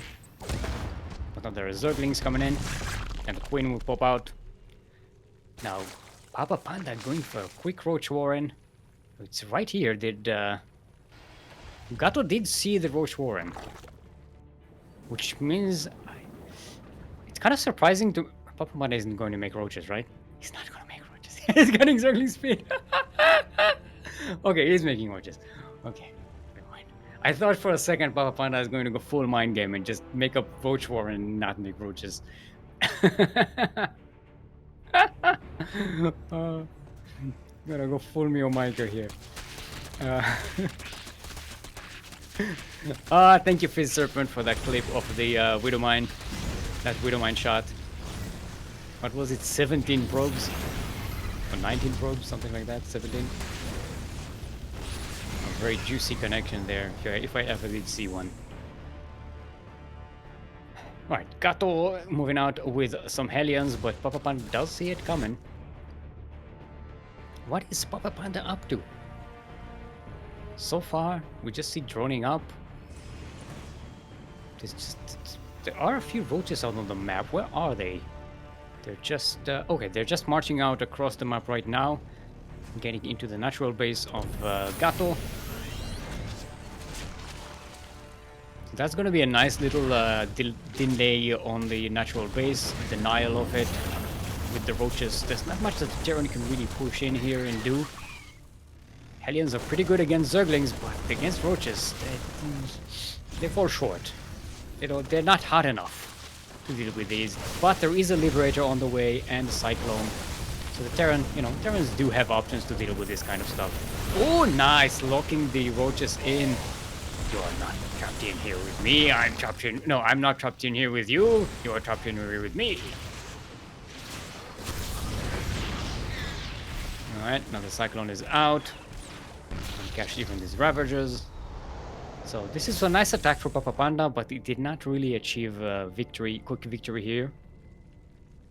Gonna have to deal with this Liberator somehow. There's not a lot of anti-air available for Papapanda. There's a Queenie, but it parks... Okay, it parked itself right under the Liberation Zone, so that was super dangerous for Papapanda. Queen. And the Ravager coming in from the side. Nice. We'll have to wait for the cooldown to shoot another shot. No! Papapanda going into the Liberation Zone once more. Now there's a point to deal with the Liberator. Gonna lose 4 more drones here. Nothing too bad. Papa getting a natural base finally, and lair. That's the name of the building. Now what is GaTo going for? Stim is finally on the way. It's a bit late, but what can you do? Medivacs are on the way as well. More barracks, another bunker for good measure, just to help with any kind of aggression by Papapanda. It looks like Papa is going to go back to Zerglings. 14 Zerglings be made, and Spire. How did I not see this coming? Because Papa did not get gases. I don't know if Papapanda has enough gases for a Spire. Okay, there we go. There are the gases being taken. Usually you kind of want to start building up the gas bank before that, but it actually seems that Papapanda was already building up a gas bank. So, never mind. Should be good once that Spire finishes. I'm gonna have enough to make about 6 or 7... not Zerglings, not Disruptors. Mutalisks, there we go, Mutalisks. Don't ask how I confused all of these units, because that's stupid. Also, good surround there on the Cyclone. Couldn't comment on that because I was trying to remember the word Mutalisk for some reason. But there's a drop and a half here for GaTo. Not much to defend here for Papapanda. Actually, no, the army is behind that gold base. So should be okay. Especially if this is getting scouted, and it looks like it did. We're ready for Creep. Creep, hero of the wasteland and savior of Zerg. Actually, Creep would be a great name for group, right? Creep. How come we never made that mistake? Because the U and the I are very close to each other. It's Kuro, Kiro, Kuro, Group, Creep. Alright, 8 Mutalisks on the way, but they might actually pop out right over these Steam Marines, so it may not be the safest situation. Also, the Spire does get scouted by GaTo, who immediately starts getting turrets at home. So, not ideal for the Zerg. Usually you want to keep the Mutalisks as hidden as possible before your enemy scouts them or understands that they're coming. Or the element of surprise. That's it. They're gonna catch this drop here. Did Mutalisks? No Mutalisks died. That's pretty lucky for Papapanda because some of these Mutalisks were very low on health. It's very dangerous. Okay, Zerglings and Mutas are going across the map. GaTo is setting up to attack that gold base and finally getting down. Workers are being evacuated. Only 6 of them go down though. Looks like his base finally going to go down, but Papapanda already has 4 bases set up, so this is not the greatest loss. It's actually something you kind of calculate into your plans, that this base is going to be lost at some point. This base is just there to give you a quick advantage in the early game and into the mid game. Losing these overlords is really bad for Papapanda though. This is a super hard supply block for Papapanda. Can't really make much, but there are Bailings in play. Bailing speed is a bit late, but still it's a good creep spread here. Actually, no, it's a really bad creep spread now that I'm actually looking at it. It's pretty bad. No, Mutalisks, they dive right over the Marines. Gonna lose a lot of them, but gonna deny the tanks at least. So if you're trading Mutalisks for tanks, it's actually pretty okay. That said, only 2 Mutalisks died here. This is surprising. Papapanda pretty lucky. Usually when so many Marines are down there with Stim and +1 weapons, Mutalisks don't survive that long against that. Yeah, in a pretty good position for Papapanda right now, but GaTo is still a huge threat out on the map. Our Zerg is getting a 5th base, starting to drone up real hard, building up that Mutalisk count. How many we have? We have a problem right now. 11. We have 5 more on the way. But now GaTo is going to start to punish Papapanda for building all these bases out on the map. Ah, nice. The Zerglings surround the Marines and the Mutalisks push the Medivac away, so there's no hot pickup. This is a great catch for Papapanda. Now the armies are clashing in the middle of the map. The Mutalisks are coming in from the side. They're up against Marines, but Papapanda keeps them pretty well alive. Knowing the roaches are joining the fight. The Zerg on the ground is going to be a little more beefy. Kinda need that beef on the ground to so that the Mutalisks don't take all of the brunt of the DPS of the Marines. Alright, GaTo is setting up that fourth base over there being floated? Yeah. That's the fourth base floating to location. Attacking the third base of Papapanda. See, the Mutalisks alone, they're just not good against the Marines. They might even get caught here, get surrounded. Oh, Papapanda doing a great job keeping these alive, way longer than I expect them to. But that said, other than catching reinforcements, they really can't fight the Terran army. Papapanda doesn't have much on the ground. They do have 18 paintings coming in to the side of the army. Gonna roll. They do have speed, but the grid spread is pretty lackluster here. There's the hot pickup, so the Mutalisks are free to take care of the tanks and chase the Terran army. Look at the army supply right now for Papapanda. This is bad. Oh, 14 Mutalisks died. This was bad. This is bad. This was a really bad engagement for Papapanda. Chasing that Terran army, losing all of these Mutalisks. They're not easily replaceable. And now GaTo is getting away with the fourth base. Still has the way higher army supply. And Papapanda is just not trading fantastically well here. 2-2 on the way for GaTo, as well as some more factories. Going to move a little more into the late game here. Now, if GaTo starts to get Thors against Mutalisks, that might actually work pretty well for Papapanda, because Papapanda is switching to Ultralisks right now. I don't know if that transition is going to actually make it into play, because GaTo is attacking Papapanda pretty heavily. Actually, the Mutalisks are free to just back themselves over this planetary fortress and do damage there, because there's nothing to shoot up. There we go. Oh, the Bellings, they get caught by the Marines and the tank. Oh, only a handful of connections here. That was a huge waste for Papapanda. All of these workers getting caught in the third base. Papa is just losing one base after one another. GG is called, and GaTo does not fall for the mind games. Just playing solid Terran and takes Papapanda down. 1 point in this semi-final. Papa is gonna need to work really hard to get that three-peat. Let's see what the next map is going to be.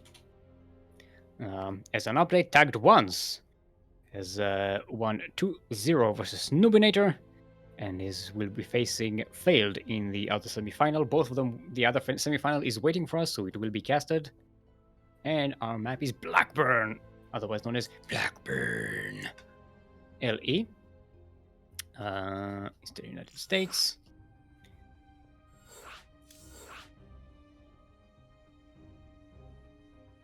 So we are going. Let's see. We have Blackburn, Hardwire. We had Berlingrad. We had Glittering Ashes. We had Pride of Altaris. We had Curious Minds. I think. Did we just finish the map bingo? I think we did. I think this actually finishes the map bingo for today.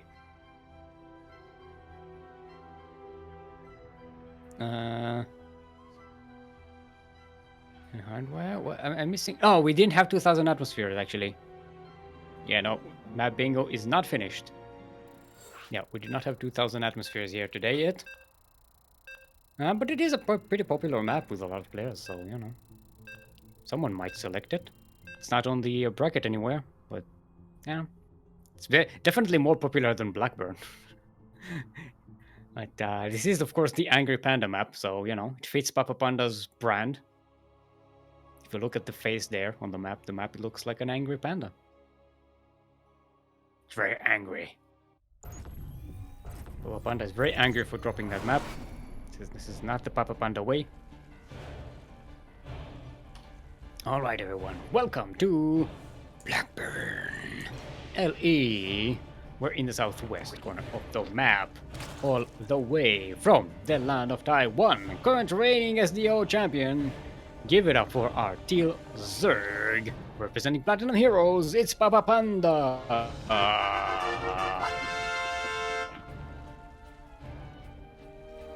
And in the southeast corner of the map, all the way from the land of Chile, making the very first debut in this tournament. Up 1 against our reigning champion, our Red Terran is in fact GaTo. Team LCE. Do we know what LCE is? I don't think I've ever seen that team. Hold on, group is typing something. Hold on. What is it going to say? It's hi.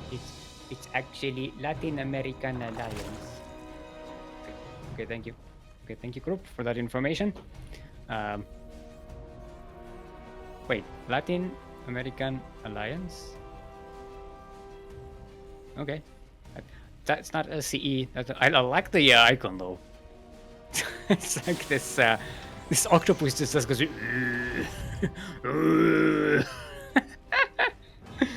I love that. It's so cute. It looks a bit like the tentacle from Day of the Tentacle. That adventure game from back in the 90s. You have that evil tentacle creature thingy from Maniac Mansion and those old school adventure games. Alright. So yeah, Papapanda. Pretty aggressive, starting up with a whole bunch of Zerglings. Gonna get that quick gold expansion, but did make a whole bunch of Zerglings first this time. So gonna be able to deny any scouting by the Terran player. That Reaper is not going to see anything. Reaper didn't even get into the main base. Only saw that there is no natural. Oh, but the Reaper gets around. Gonna go circle around and see the gold base, but that doesn't matter. The Zerglings are already in the main base of GaTo. Not gonna get a delay on that factory though. Very good response by GaTo. I think Papapanda was just not paying attention. They're not focusing with the Zerglings. Oh, does get a delay on the factory. Okay, so there we go. Don't want to let that factory finish! Oh, attacking the wrong SCV there. That was not the SCV that was constructing. So the factory does finish. Oh, the Reaper goes down. The Zerglings are still free to roam around in the main base. There is a Hellion on the way. And the Zerglings are down to just one very hurt Zergling. Oh, I didn't notice. Papapanda got a delay on the natural base of GaTo as well. Very nicely caught there. Now Papapanda can get away with super greed. Transferring drones to the gold base, getting a natural base in the natural base location, or a third base in the natural base location, if you will. What do we call a natural base that's actually in the gold base? Is that, it's not an unnatural base. It's like a bling natural. A bling base, bling natural. It's not a Gangnam thing, because Gangnam that's Terran. That's a Terran thing. Gangnam Terran, moving the first command center to the gold base. That's what it is. But for Zerg, I think it's like a bling natural, right? It's like a natural, but it's not in the natural location. But it's blink. I don't know. I'll try and figure it out. No, blink is a Protoss ability. No, I said bling, not blink. Group, you can't catch me on that one. Ha. Ha. That was a stretch, Kuro. You've been caught stretching. Speaking of stretching, this is some stretches. I switch my roaches a little bit. Speaking of roaches, Papapanda does not have any. There's only Zerglings here, and the Hellion should be enough to deal with that, but it's gonna be delaying that natural base a long more. So it's yeah, GaTo is just getting so delayed here. But there's a drop on the way. It's full of Hellions. Papapanda should be seeing this. It did go through an overload. Yeah, Papapanda is evacuating the main base. At least some of it. Yeah, there's not much to defend here. Aliens are coming in. Right, Papapanda evacuates the drones. Well, what few are there? Queens should be enough to push this away, right? Well, Medivac is starting to get low on health. Gonna switch around into the gold base where there are actually a lot of drones to kill. But the Medivac might actually go down. Focus. Okay, the Hellions do drop. And there's no evacuation on the drones. They're just gonna burn. Burn, baby, burn. Alright, 10 go down. Actually, it could have been a lot worse for Papapanda. I mean, it's pretty bad losing all that many drones. But again, I was expecting way worse than that. Given how many Hellions were there and the drones were not being moved. Alright, there is a Spire on the way for Papapanda. It's about to finish. Nope, not a lot of gas bank. It's not a huge. Should be enough to get a handful of Mutalisks. This is a pretty good Mutalisk map. Especially since GaTo did not scout any of that. So that's smart. Let's double check that GaTo did not actually scout the Spire. Yeah, Spire was not scouted by GaTo. Your add-on is ready.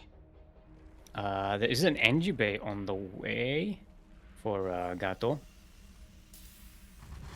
So turrets are going to be a while. And Steam is about to finish. So that there is anti-air potential for GaTo. But Papapanda has a window of opportunity to be very aggressive with the Mutalisks. The window is closing fast though. Most of GaTo's army supply is in these Hellions, and Hellions do not shoot up. Could be quite frightening if they did shoot fire up into the sky. Okay, here come the Mutas. Gonna catch the Medivac as soon as it pops out. Oh, not even focus that. Okay, catches the Medivac. It's pretty good. So every stim is hurting the Terran, and there's no healing that. Mutalisk so far doing a pretty good job circling around.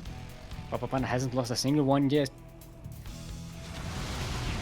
We're gonna delay that turret and start to munch on SCVs. There's another stim across against the Mutalisks. Every stim actually works in Papapanda's favor because you just back away and there are no Medivacs to heal this. Widowmine! Oh! 2 Widowmines can actually destroy all of this cloud of Mutalisks if Papapanda was not careful, but luckily for Papapanda, he was careful. Now the Hellions coming into the gold base. Gonna be intercepted by a bunch of Zerglings. Should be able to take care of this by kiting, but now the Mutalisks are back to defend. This was a great move for Papapanda. A great economical lead now. The Mutalisks are all still alive. None of them died. And the economy is heavily in favor of Papapanda right now. Mutalisks, what are you doing? Just defend. Okay, there we go. These Hellions killed 6 drones that should not have been dead if the Mutalisks were actually paying attention. Okay, Papapanda going with Borrow once more. Papapanda likes the Borrow. 1-1 is on the way for melee, a Carapace, a Spire. No, sorry, a Hive? It's a Spire. It's a Hive, not there. Confused with all of these buildings. Yeah, a Hive is on the way for Papapanda. So I'm guessing there's gonna be another Ultralisk transition on the way. I mean, this is the matchup to go Ultralisks, right? Ah, the Mutas, they sleep around. I think there's just one turret to defend here in the main. They can actually jump it. Papapanda being very careful not to step over some Widow Mines. Catches the gas refinery there. The Widow Mines, oh, eats a couple of Widow Mine shots, and the turret gets repaired. Papapanda loses 3 Mutalisks, but still doing econ damage, which is very important for the Zerg right now. one Baneling to defend. Okay.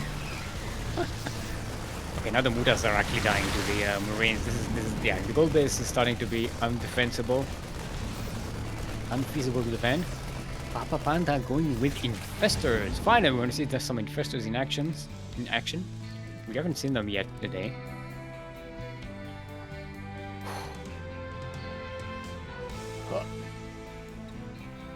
Handful of Mutalisks still remain.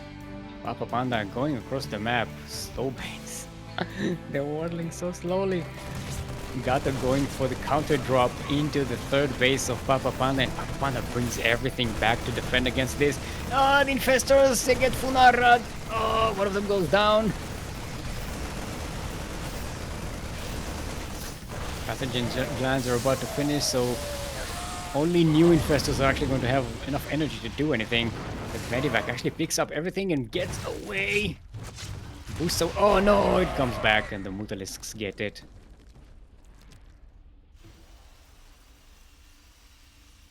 Alright, so was this enough damage? I don't think so. Papapanda lost a base, but there's still the gold base available for Papapanda.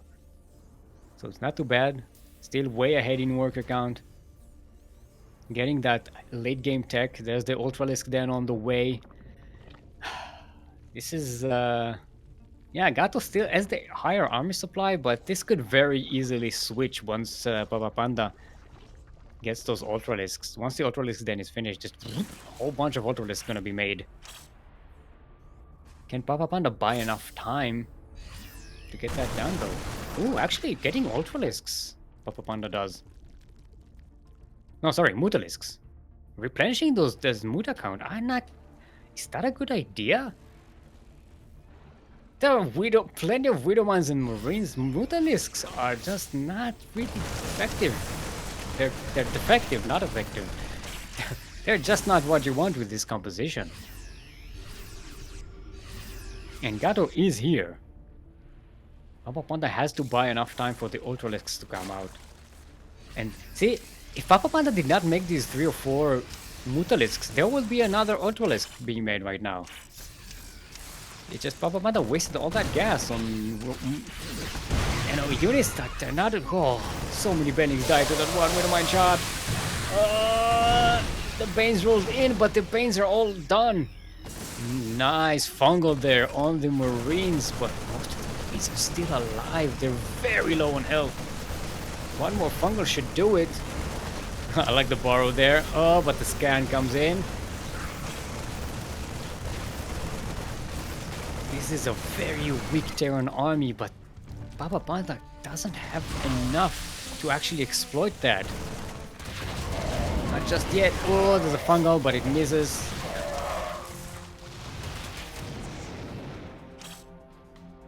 Alright, gonna chase those Medivacs. No, they're just gonna chill here. Oh, Papapanda is more worried about the Terran army coming in. Gonna lose another base here probably. Yeah, there's a cancel.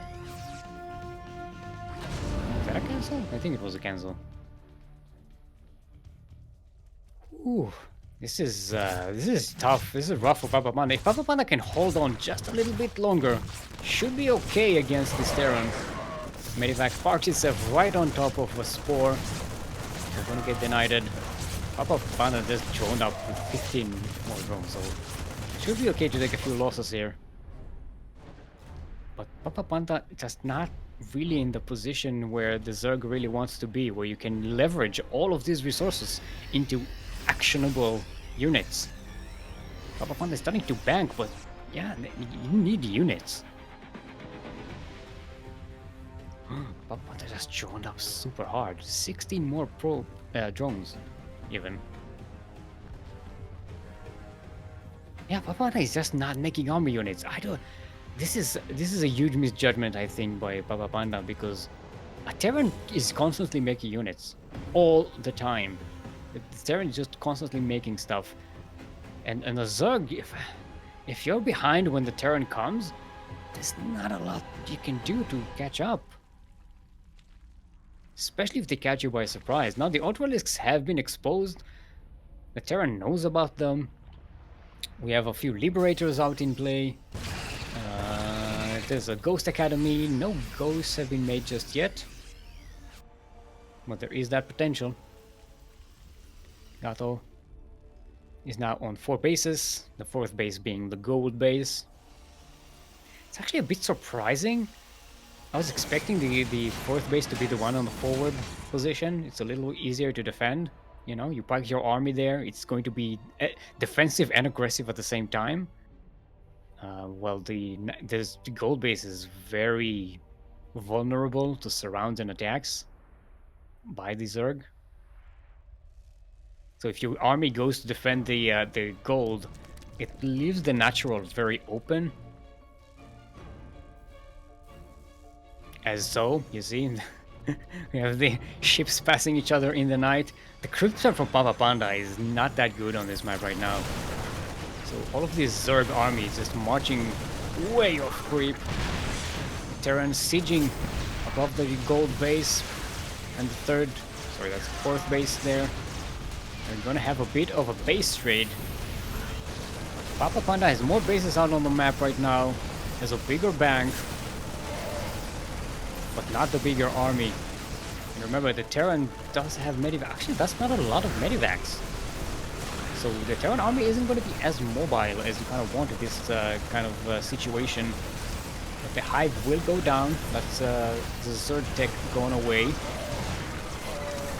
Papapanda kills the natural base, but the natural base of GaTo was not really that important. It wasn't really mining. The production really isn't there. This is going very well for... Oh, wait, I said that. GaTo actually lost all the army right there. I was looking at the minimap, well, on the main screen, the Terran army just disappeared. I was like, wait, what happened? And then I looked at the supply, and I'm like, what? GaTo was at 125 supply when this fight started, but the old one is still good. This is actually going very well for Papapanda, despite losing all of these bases. The tech buildings are still alive, despite the fact that they're off creep. They could very easily be saved, and Papapanda can actually produce. And look at the bank. GaTo just doesn't have a mineral bank, while Papapanda has a gas bank, has a mineral bank, plenty of larvae to go around. Bases are being not actually being remade here. Actually, no, the main base is being remade, so it's fine. You need the natural as well, because there's still 1 meter mine left behind. You kind of need the natural as well, because that's where the tech buildings are. The Baneling Nest and the Spire. Especially if you want to transition out of the Ultralisks at some point. Papapanda taking the 12 o'clock base. Very rarely do you see that base being taken on this map. But it does give the Zerg a nice position to push from, while also being close to defend at home. Ooh, fumble on the units on this side of the mineral line. The tank just parking itself in there. My spot. This is my parking spot. Whew. Okay, so GaTo's production is catching up. Now has the higher army supply again. I don't know where Papapanda's production is. Oh, great fungos! Catching all of these marines so the Ultralisks can get right on top of them. And another Terran army just disappears. And Papapanda just borrowing units that are hurt in order to save them. And again, has the bank. Papapanda just has the potential to have a lot more. I'm kind of afraid that Papapanda isn't just maxing out and moving out on the map. Finally, this base is going to be remade, but Papapanda might actually lose these tech buildings by then. There are the Corruptors. There's no Greater Spire. These Corruptors are a question mark? But they are, at least they're gonna deal with the Liberators. And these drops, maybe. Papapanda misses the drop. Okay, the Corruptors, they're not chasing these Medivacs. So one Medivac is going to get away and slip into the Zerg main base. Not that there's much to kill here. Okay, these buildings are so low on health, but they are finally getting healed. Oh, but the drop might kill them. Ah! Gonna snipe the Painting Nest and the Spire here. No, actually no, the Spire is going to survive. Is it? 39 health, 40 health.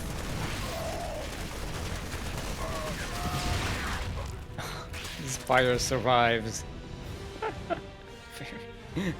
Very weird situation. Papapanda droning up again. I don't understand what Papapanda is doing, honestly. Yeah, you have 5,000 minerals and you're droning up. Just max out on army. What are you doing?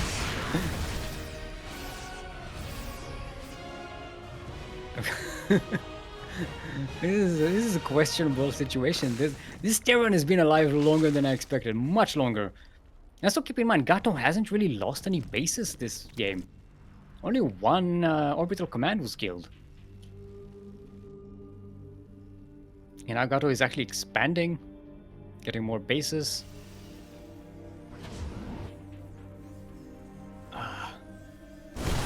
Papapanda constantly lets GaTo just continuously harass and get the higher army supply. There's only so many times that you can catch the Terran by surprise and kill off their army luckily. You know, Papapanda is maybe relying a little too much on that, those engagements. Those miracle engagements. Okay, so a new Spire is being remade. It's being made just in case the other Spire goes down. Borrowing those drones, forcing a scan. Now the Zerg army is here to deal with this drop, but 16 drones already went down. See, this is what happens when you make drones instead of making an army. Papapanda does not need more drones. Papapanda needs to max out on army. And what? Should have the lava for it.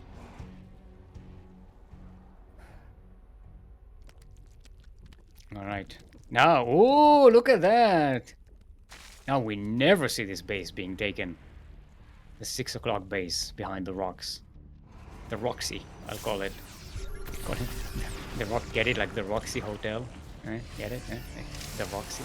Okay. It's the Roxy base because there are rocks there. Ooh, nice snipes on that Ultralisks. But Papapanda going for a backstab with a lot of Zerglings. They go into the natural base there. While the main army gets destroyed. And now the Zerglings are running into the main base. They're going to camp the production. They borrow. There is a... What is this thing there? Is there a turret there? How are they even visible? Forcing another scan. I like this. This is a good strategy here. But all the Zerglings do die. You let the Terran have too much time. Now the Terran has better upgrades, has a bigger army, and all your bank is just not invested in anything that can defend against this. Just not gonna be enough. Good fungals on these ghosts, but that's not gonna kill the ghosts. We're losing a couple of infestors, and none of the ghosts die. Papapanda's army. ¿Dónde están los armíos? Where is that army? Oh, I saw the corruptors. They can't shoot down the Vipers. They just get sniped. No blinding cloud, no nothing. It's just not enough AoE for Papapanda. Our good lords. But the Marines can just start a step under them. GaTo is not feeling confident enough to do that, though. This was very dangerous for Papapanda and pretty lucky, I think. I think GaTo was in a position to actually kill all of these good lords. And now the invisible ghosts are coming in, trying to snipe these birds. Yeah, there are not enough to actually kill them. They run out of energy and die. Screaming. Ah! And his Broodlords and Corruptors. Ah, there's nothing. See, there's nothing to defend these Broodlords. These Zerglings are coming in at the last minute. It looks like Papapanda is going to finally be able to do it. It's a 25-minute game and it's Still going. See, now, aren't we all happy that we had a break before this? Before this match? Oh boy. 10 out of 10 decision making by Steelmold to get that break before the semifinals. Alright. Finally, Papapanda capping the production of the Terran. And this might actually be the ending of this game. Nice bundle on the Marines. And we're not able to take care of the tanks. No, don't pack them all the Widow Mines! Okay, the Widow Mines waste themselves on the Broodlings. And there are enough Corruptors to deal with the Liberators, so it shouldn't be a problem. Yeah, this will be a GG any minute now for the buy the Terran for the Zerg, and we should have an ace match. I just don't see how the Terran can recover from this. There's just nothing that shoots up good enough to deal with all these Broodlords up in the sky that just don't seem to die. How many Broodlords actually died here? Only 5. And there are still 8 left. Whew.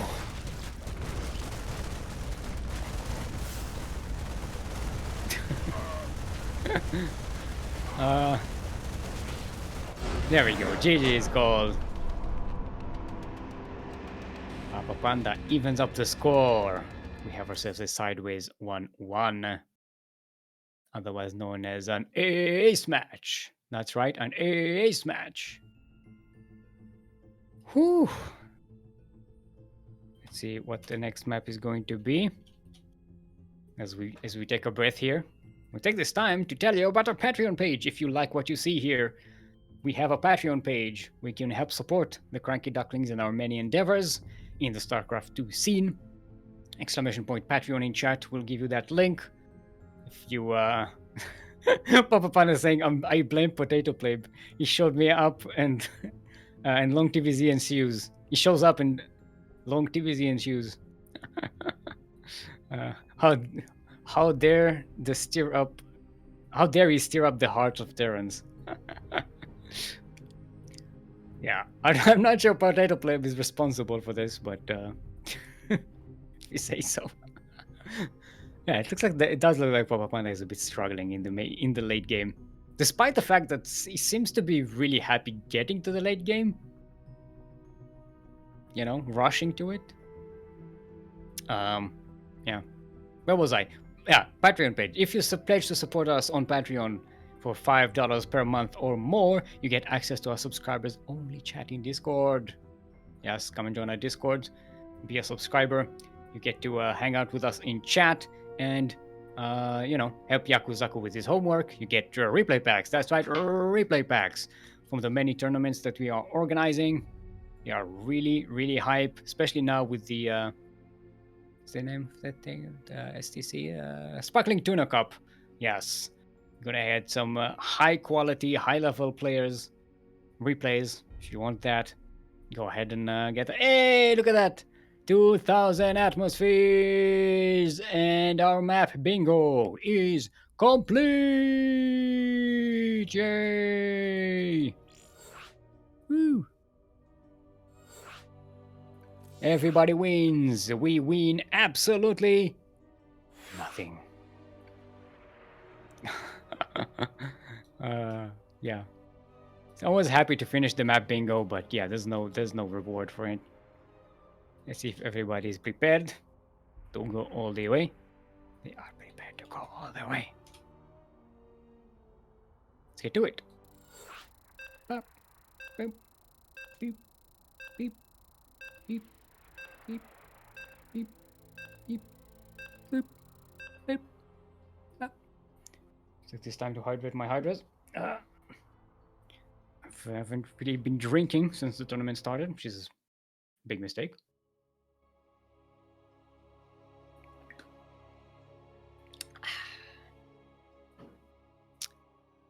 Very important to hydrate your hydras. Alright, everyone. Welcome Hold on. What was I doing? Yeah, score 3-1-1. Welcome everyone to 2000 atmospheres in space.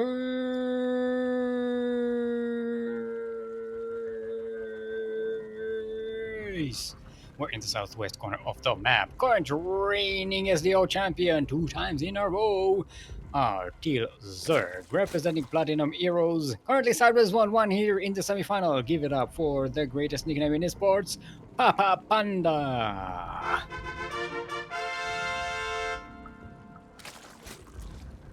And in the northeast corner of the map, all the way from the land of Chile, representing Latin American Alliance, it is our Red Terran, also currently sideways 1-1 in this series. Give it up for GaTo!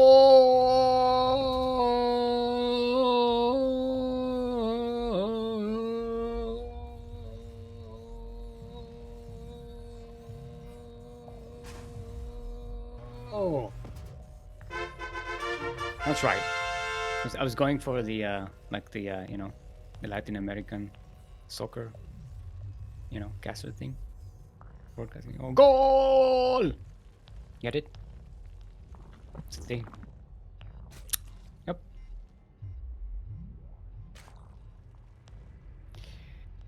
Whew. Don't mind me. I'm just sitting here resting a little bit. I just had. I feel so drained after that game. I was at 27 minutes TVZ on Blackburn. We saw the 12 o'clock base being taken. We saw the 6 o'clock base being taken, which is never... I think this is the first time I've ever seen that being taken. And it was back and forth the entire game. I still do think that Papapanda was in a much better position than I thought he was. He was playing super carefully and patiently, giving the Terran a lot of time, and that turned out to be quite dangerous right there. And this time, Papapanda, so far this is a very standard opening. So I think this is the first standard opening we see from Papapanda today. You know, it's almost 3 minutes into the game and he doesn't have a 5th base, so I don't know what he's doing.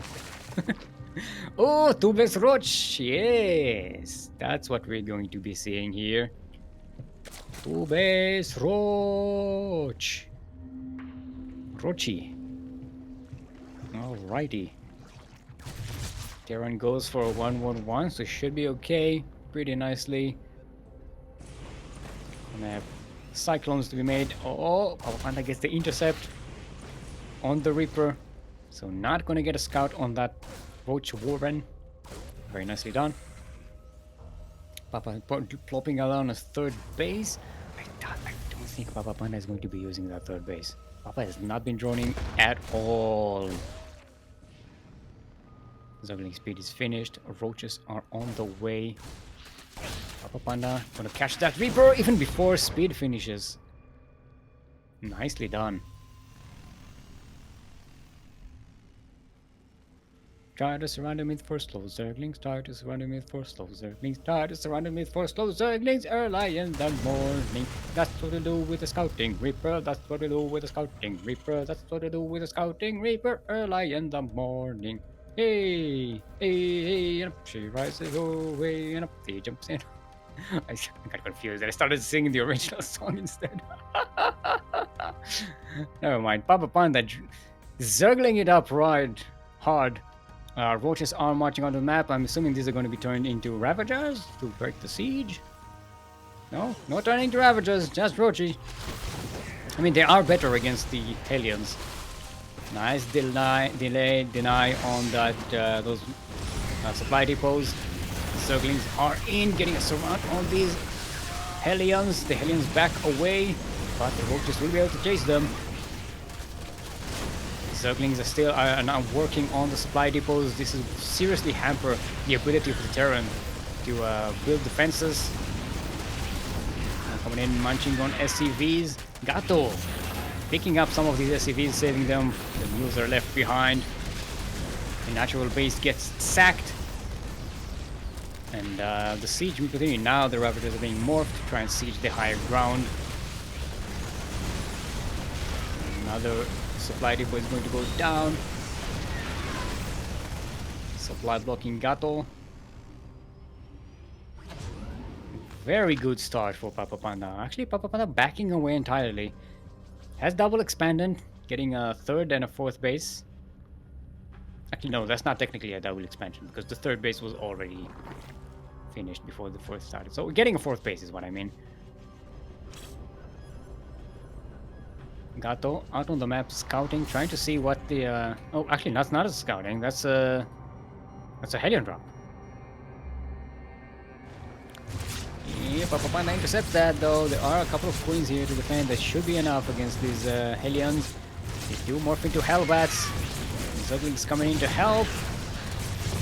They kill a couple of drones, but the Medivac should be away. Yeah, it got away. I think it got away. No, it actually didn't. It actually died. So, yeah, good defense by Papapanda. Only loses 2 drones, but killing the Medivac and the Hellions. Pretty good. Now GaTo is going with Widow Mines and, not Hellbats, not Hellions, not Liberators. Yes, there we go. There's an L in it, so I got confused. There is a third base being made by GaTo, being made off-site. To be floated later on. And now it's Papapanda's turn to be supply blocked. Oh, actually GaTo did not remake those supply depots. So now getting super supply blocked and noticing it quite late. That's a huge delay on the Terran production. Papapanda racing ahead in upgrades. GaTo is going to be super behind on that. There isn't even an NG bay yet. Oof. So Papapanda really making use of that early game achievement. GaTo working on combat shields. Again, no +1/1. Widowmine drops. Well, 1 drop. 2 Widow Mines.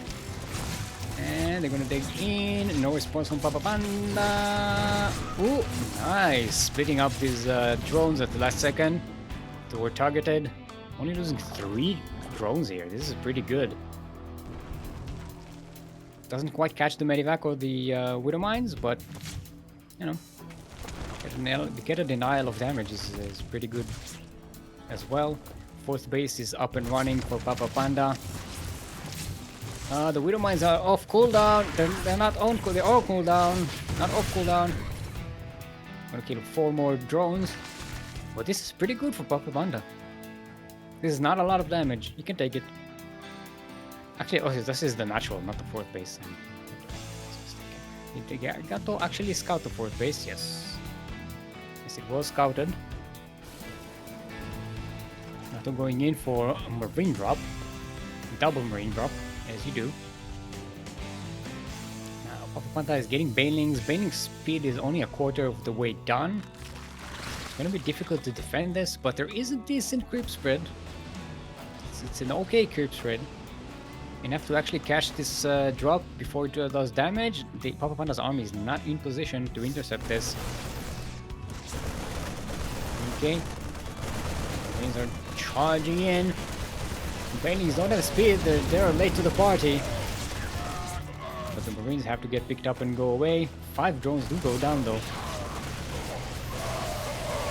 But all the Marines will go down here dead. GaTo, I think, unloaded without noticing what was going on here. Wasn't paying attention to the unload, and yeah, all these Marines just died one by one. Okay. That is a hive on the way for Papapanda.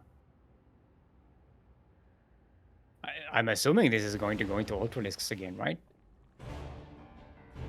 I mean, why wouldn't he? Yeah, there are the gases on the way. And these Ultralisks will have at least 2 upgrades when they come out. So it's going to be pretty strong against the Terran that is way behind on upgrades. Not even finishing 1-1 anytime soon. Speed base on creep. Gotta get out of there.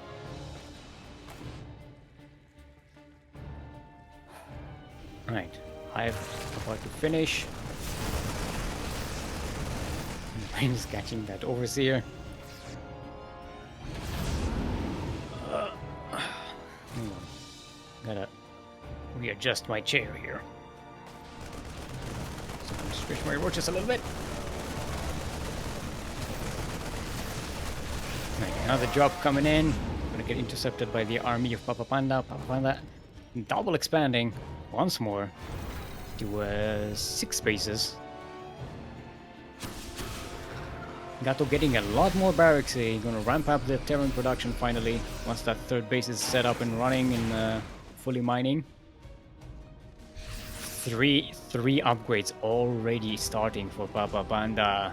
GaTo hasn't finished +1 armor yet. Ultralisk Den is on the way, as well as adrenal glands. Oh, GaTo going for that 56th base. Bailings roll right in there. They're not getting quite the interceptions that Papapanda might have wanted, but it's enough to push the Terran army away.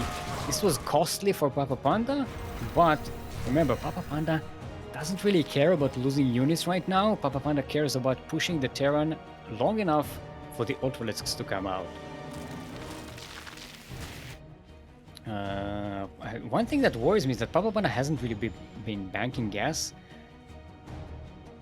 I mean, there's a huge gas production for Papapanda, gas extraction for Papapanda, but it's mostly being used on Bailings right now.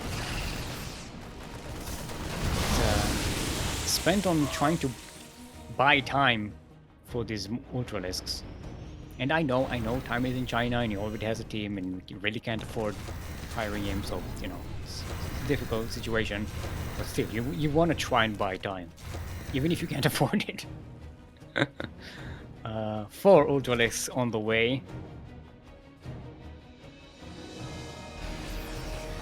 And now it's Papapanda that has the army supply advantage when the Ultralisks are coming in.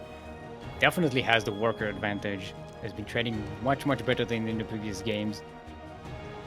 So yeah, this is a huge advantage for Papapanda. It's up to our Zerg, to our Taiwanese Zerg, to see if does Papapanda have the courage to actually push. Because this is a situation that we saw Papapanda here before, and a lot of Zergs before as well, where you have the advantage, you have the late game tech, you have all of these advantages, but you're too afraid to push because you've been burnt before. You've done this before. You pushed against the Terran and you found yourself just Sun's army all of a sudden. And yeah, it's a very difficult position to be in, to have the courage. Now Papapanda is pushing though. Gonna catch the extra production here outside the natural base of GaTo. Ducklings is going into the third base. There's a tank here getting surrounded. SCVs are being munched on. The production is going down. GaTo is counter-attacking while trying to defend at home. Papapanda has the advantage here, especially with the Ultralisks. They are so beefy. The Zerg is on 3-3 upgrades. Chitin splitting is finished. We have Adrenal Glands upgrade. GaTo is on 1 armor, 2 attack. This is not really where you want to be as a Terran against a Zerg. The Terran is sniping up Zerg bases, but Papapanda can definitely afford to lose these. The natural base of GaTo is lifted up. The third base is dead. The fourth base is devoid of any mining. The Terran is pretty dead right now. There's still a strong Terran army that the Zerg needs to deal with. But it seems like Papapanda can just continuously just throw units at it until it is dead.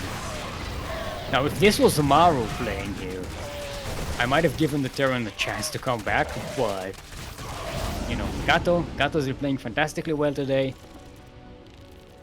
That's not Maru though. It's very difficult to play like Maru. Yeah, all these medivacs are so low on health. Everything is just low on health. I'm getting dropped here. GG is called. And we have ourselves the first finalist of the day. Where's my flag? Let's get your flag. Let's wave your flag. Let's wave your flag. GG. Yeah! Woo! Very nicely done. The year of Papapanda. The year of the panda is not over just yet. It was a bit touch and go there for a second. Papapanda was down 1 in the series after a very convincing win by GaTo, but yeah, Papapanda went full late game Zerg and manages to push the Terran back. And going to be waiting on the other semifinal, which is going to be Phayld versus TaggedOnce. Let's set that up. It says Phayld is in game and TaggedOnce is in game. Did they set up a lobby already?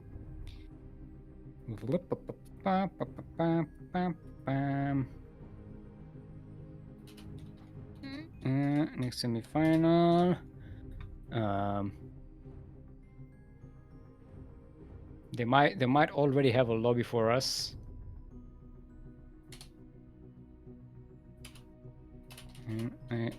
Lobby. It'll be pretty bad if they actually started without us, because it was supposed to be held back for casting.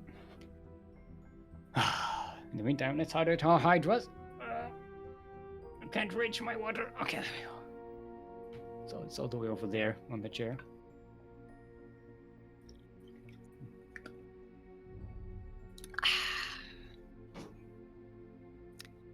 Oh.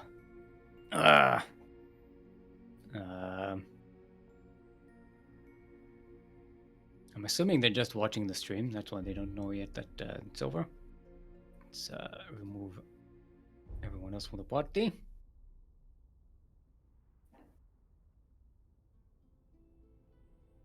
Okay, there we go. TaggedOnce as a lobby.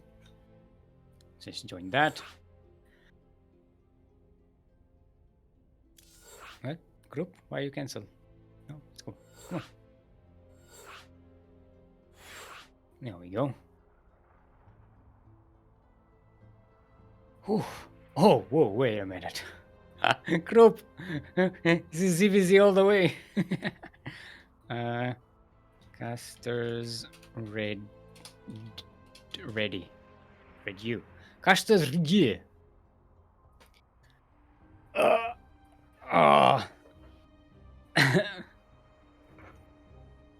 Whew.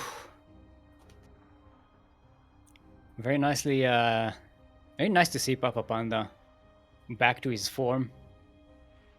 Very much the year of the panda so far.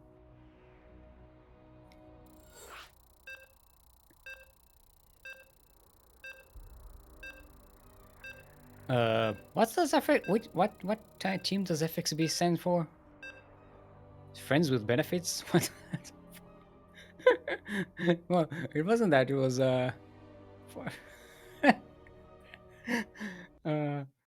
formless prayer slots. Yeah, I'm very so close. Very very close, right? It's close enough. Oh boy. Hold on. Let's we'll check that everything is.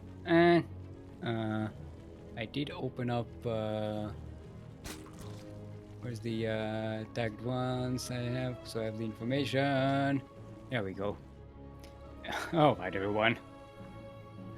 The mustard and ketchup composition. Yeah, you do have a mustard and ketchup color composition here, which is nice. This is not purple versus pink, right? Or purple versus dark blue. Alright, everyone, welcome to Pride of Altaris! Pride of Altaris, the map that cannot exist because the Pride of Altaris was destroyed. It cannot be flying in space. We're in the southeast corner of the map, all the way from the lands of the Philippines. Our red Zerg, representing Platinum Heroes. Give it up for TaggedOnce! Just once, just one time, not more. And in the northwest corner of the map, making their very first debut in our tournaments, give it up for Formless Burstloth's very own Yellow Zergling, Phayld! I guess you can say I failed that intro. Thank you. Thank you. Thank you very much, everyone. Thank you. I would like to thank the Academy. I would like to thank my mother, my father for bringing me to this day, for bequeathing upon me their sense of humor. And, just thank you. Thank you. I will take this award and I will cherish it forever. Thank you. Thank you. And I'll bow.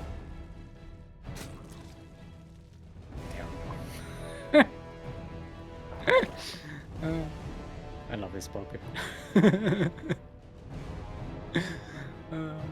Speaking of puppets, I was thinking that maybe my puppet should have another puppet. I don't know if I should be on screen. Go, put me on screen because I'm doing a bit. I'm doing a thing. Just make sure I'm on this. Okay, because I have hold on. I'm gonna bring it. I have a friend that I want to introduce to you. This is my puppet stick. This is the stick of truth. Hello everyone, I am the stick of truth. This is my puppet that I've decided that as a puppet, I should also have a puppet that I'm puppeteering. I'm going to be a ventriloquisting with a puppet. So you go third level into this. This is the stick of truth. Is going to be helping us with truth. Say like, hey, the stick of truth is ZVZ a dynamic matchup that's very, dynamic? Yes, it is. Yes, it is. Yes, it's very dynamic. Okay, thank you. Let's go back to testing. There we go. That was the debut of Stick. Was it worth it? Probably not. Anyway, we have Phayld attacking here quite early. Not going to quite get a deny on that third base of TaggedOnce. TaggedOnce did get a Baneling Nest to follow up Phayld's. So we're going to go into Link Bane, the knife fight match of the StarCraft 2 scene. Phayld actually going to be super aggressive here. 16 Zerglings being made. TaggedOnce? Not quite decided yet. Both are going to get Banelings. The mustard going to go in. The ketchup is going to get surrounded by the mustard, but the Banes, the spicy Banes are coming in. The mustard might be a bit too spicy, the ketchup as well. Everything gets too spicy. No, actually, TaggedOnce, it's 2 Banelings left. Phayld trying to intercept them, actually manages to succeed, and will be saving that third base. Getting a couple of defensive Banelings at home, Phayld is. TaggedOnce transitioning into Roaches though. So that's going to help against the Banelings, and will give TaggedOnce a bit of a leg up into the mid-game. Phayld already getting a Roach Warren as well, so not going to be super far behind. Let's take a look at the units lost tab. Actually pretty close for both of them. The trade is... Phayld does have more Zerglings out here on this side of the map. No Banes though. This is super dangerous. Does get surrounded one of the Queens. One of the Banes gets intercepted. Very nice done by Phayld. Ah, don't me, oh my god! Holy crap, that was close. My heart. I'm too old for this. I need a paper bag to breathe into.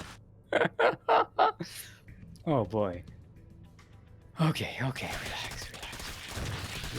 Okay. Just breathe. Okay, but not too much, because you have to ventilate. Banelings are rolling in. They're waddling and then rolling in because they don't have speed. It does have some defensive Banelings, but they got intercepted. Oh. So close. No, don't me on my it. Okay, the Banes are getting intercepted, but the Zerglings and the Queens. Very nicely done by Phayld so far. This is like Man, ZVZ, like Zergling versus Linkbane versus Linkbane is this. I don't know how people do this. Like honestly, I can't play Zerg because of that. This is way too intense. Like Roach versus Roach, I get. It's very strategic. It's very tactical. You know, you have movements. Zergling Bane versus Zergling Bane is just like I don't know. What's an equivalent activity for that? It's like driving on ice, right? It's like as long as it all goes well, it's fine. But the second like one tiny slip up and there's a 50-car pileup. All right, you surround here by Phayld. That was not a failed surround. That was a very successful, catching out a lot of these roaches. They just could not break away. And look, the army supply right now for Phayld is way higher than TaggedOnce. Not quite enough to maybe counter the defender's advantage, but enough to actually maybe push and deny a base here. Maybe delay the use of that third base for TaggedOnce. TaggedOnce actually has enough roaches to push this away. So this attack has failed. Get it. This is gonna be a. This pun is already like wearing out its welcome. As much as I love it, and I do love it, I want to stretch out. I love the name Phayld with a PH and a Y, but yeah, it's too easy. I think it's just.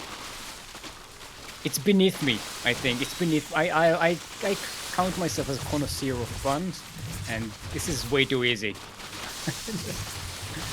Alright. The mustard is taking over the ketchup. Now we all know that the good ratio for mustard and ketchup is 1:2, so 1 part mustard, 2 part ketchup. And if you want to add 2 parts mayonnaise, then you get that great sauce that McDonald's have. That's the secret. That's the secret for the McDonald's sauce. It's 2 parts mayonnaise, 2 parts ketchup, and 1 part mustard. If you want the spicy version, add some peppers. Done. That's it. That's all you need to do. So next time you make a burger at home, you can have McDonald's at home like that.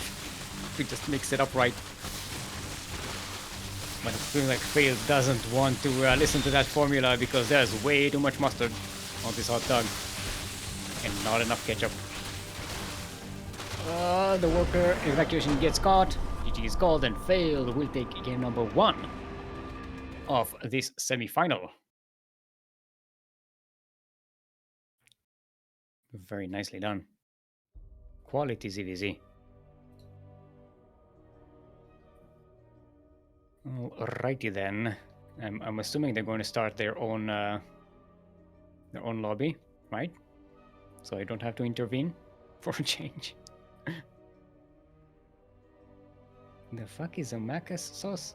They have that sauce that they put on the quarter pounders and the what you call Royale. That's the usual sauce they have on their burgers. It's a secret formula that's just mustard, ketchup, and mayonnaise. It's not. They make it out to be a secret, but it's not. And I know that because when I worked in McDonald's, like, what was it, like 20 years ago or something, we actually made that manually because we had supply issues, so we had to make it on site, and that was the formula. And it's pretty simple. There you go. I've exposed McDonald's. Funara McDonald's. Funara Macas. Machas. Macas. How do you say Macas in Spanish? How do you pronounce it? Macas. Alright, enough about this nonsense. We are on Glittering Ashes. Glittering Ashes, where the ashes glitter, and no one gets to have a gold base. in the northeast corner of the map, all the way from the land of the Philippines, representing Platinum Heroes. Give it up for our red Zerg representing the ketchup. It's TaggedOnce.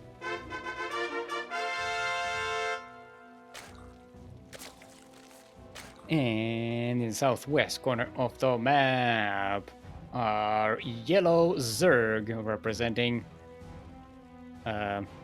Formless Bear Sloths and the land of not ketchup, the other one, mustard. I blanked out on mustard. That's what. Thank you, Bren. Currently up one in this best of 3 semi-final of today's Sea Duckling Open, the number 112. Give it up for Phayld.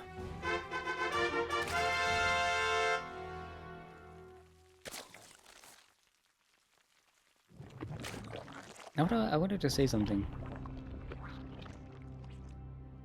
I had a thought and I forgot. I already forgot what I wanted to say.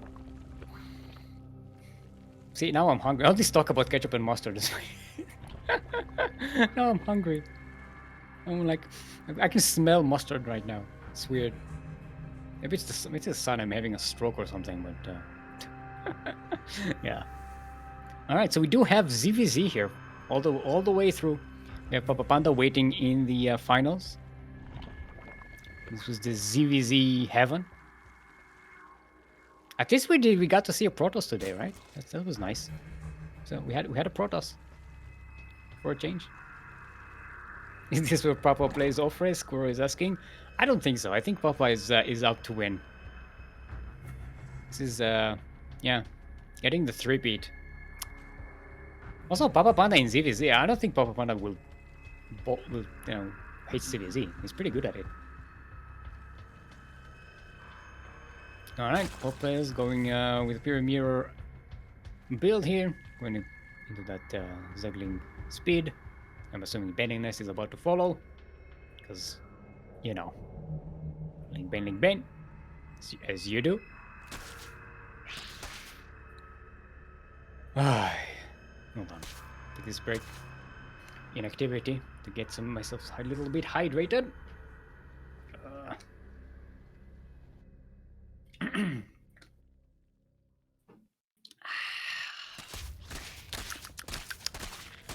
Water. High quality H2O. Okay, so Papapanda saying tags my boy, but I really rather play Phayld here. Okay.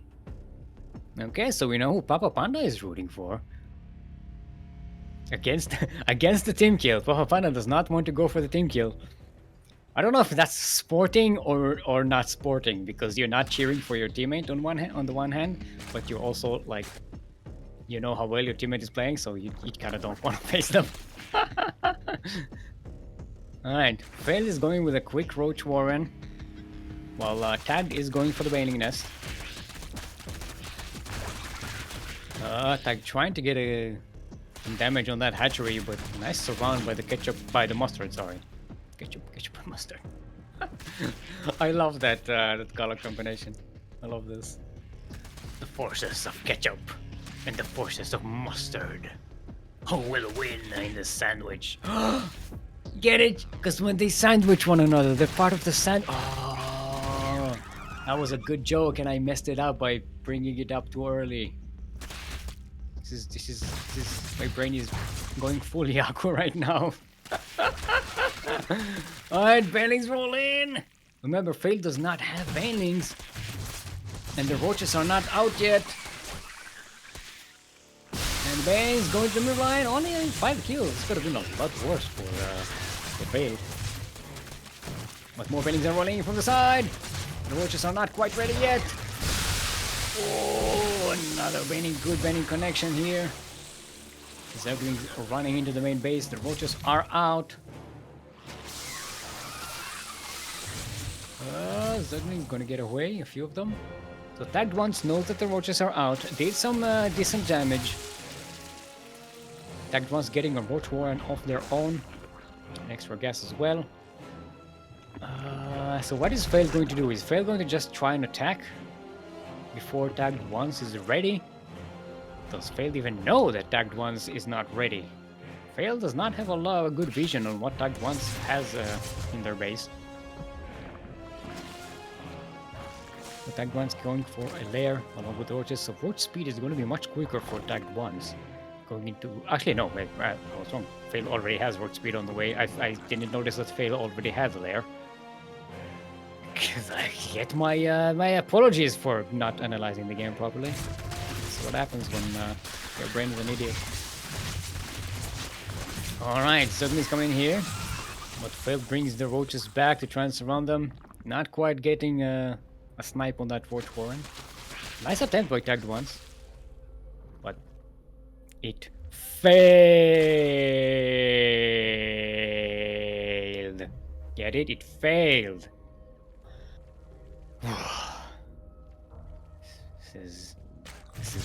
This is yeah, I told you, this is just too easy. It's not satisfying. I'm groaning myself. Cora is saying she's leaving. People are just leaving chat. Just players are GGing. Battle.net is crashing. The button.net servers are like, we're not taking part in this. We're done. You are done. You are done. You're over. Alright. So, Phayld actually has speed. TaggedOnce hasn't even started roach speed. This is bad in Roach Wars. Ooh, Phayld goes with the Roach Burrow movement. But, as has been pointed out in one of the recent broadcasts from Intel Extreme Masters Katowice, you can get the Burrow movement upgrade. But if you don't get Burrow, that upgrade does nothing. It literally does nothing. Oh boy. Ah. Alright. Hey, the Red Baron. Yeah, you got all the information there. Go to the Discord, go to the challenge. The challenge bracket has all the information on how you can join and what requirements you need to join the tournaments. You know, what limitations you have in terms of league. And you also need to play a certain number of games in a season to qualify so that we know that you are actually from your league and you're not smurfing or anything. So we do have some requirements. Make sure you have your games played on ladder. Stick to the rule book. It's explanatory. Alright, so we have Hydralisk's speed on the way and some Hydralisks. Again, still no Burrow. Like, Phayld has Burrow movement upgrade for the roaches, but no Burrow. It's just not going to work. It's just so weird. Stop judging me in chat.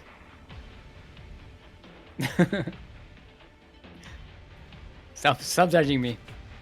I'm here all alone. I am a puppet. I'm just a puppet in the hands of an idiot. TaggedOnce getting a good surround of this army of Phayld. Phayld, not a great position. Phayld is coming in, bringing in reinforcements from the south, so it's a bit of a mustard sandwich, but yeah, the ketchup is way more. It's just way more ketchup. GG is called. TaggedOnce evens up the score. We have ourselves a sideways 1-1. Otherwise known as an ace match. That's right, an ace match. Oh boy, this is a nice dynamic ZVZ.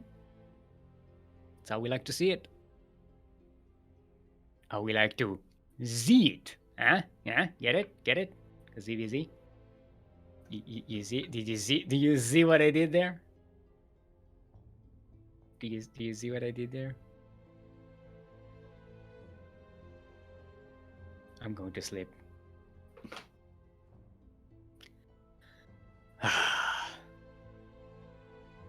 It's nice there, lying on my back. I hope you're enjoying yourself. You all came here out of your own free volition. No one forces you to watch this. No one actually, I mean, maybe except Kuro. Kuro actually is forced to watch this. She's part of the production team. She has no choice. Poor Kuro. if you if you want to support Kuro, exclamation point Patreon in chat. We'll give Kuro, go and give Kuro some money.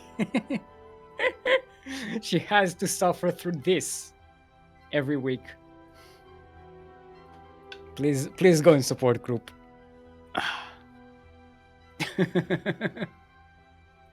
So she doesn't leave us alone. And we're stuck with my production and no one wants that. Is Beckett still in map pool? Nope. Beckett is Beckett Industries is it looks like it's in the map pool, but it is not. Fun fact, did you see that in the next update they're not actually fixing the fact that this map is still in the map pool? These fucking idiots. What the I mean come on. It's the easiest fix. You just go and click on the thing and say, oh, it's not in the map pool. Did you expect them to fix it? Yes! Yes, I expect them to fix it! It literally takes 5 minutes. Fuck's sake. Ugh. The hell? It's just changing the flag on the thingy, on the map. Whoa! There with these high expectations. Oh, sorry for having high expectations. It's like you should be the most mad about this, Kuro, because this is just a data spreadsheet thing, right? It's just changing a data point on the map, right? On the servers to say that okay, this map is in the map pool, this map is not in the map pool. It's like literally going in and changing a few flags for the servers. You might need to do this for each server specifically, but yeah, how difficult is that? Fuck's sake. Just stop. Cora's like, at some point, it's just stop caring. Yeah.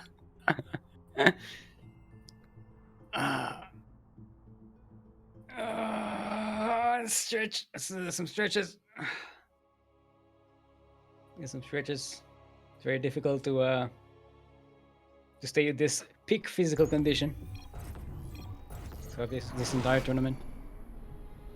You may not like it, but this is what peak physical condition looks like. Peak puppet condition. Alrighty. Okay, everyone, welcome to Berlingrad, where the new branch of Macas is opening. Gonna have a battle of ketchup versus mustard to see who wins and rules this map. We're in the southeast corner. All the way from the land of the Philippines, representing Platinum Heroes, currently sideways 1-1 in the semi-final of today's Sea Duckling Open, the number 112, our red Zerg. It is TaggedOnce.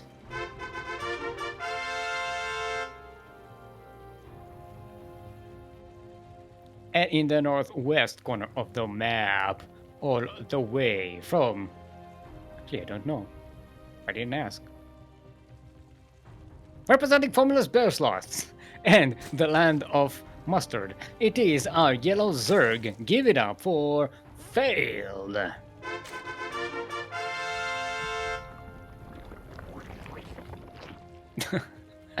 Hello, Dreamer Toss. I missed the diamond. It was the diamond tournament again. Yep, gotta wake up early for this, depending on where you actually live, or late, depending on where you live. It's you know. It is. This tournament is quite early for the North Americans and the South Americans. Krupp is saying, I like how both Zergs go hatch first on Berlingrad. Yeah, I mean, it's a pretty big map. You can get away with it. Kind of like a gentlemanly agreement. So far, both of them have been mirroring each other pretty well in the early game, so it looks like they are going for the standard openings, nothing too crazy. Then going into the Linkbane craziness. Because they don't want me to have a healthy heart at the age of 40. Light's supposed to be streaming himself doing the CrossFit 22.3 workout. What the hell does that mean? Since when does Light work out? Did I miss a memo? What's going on here? The only workout Light does is Final Fantasy and ZVZ.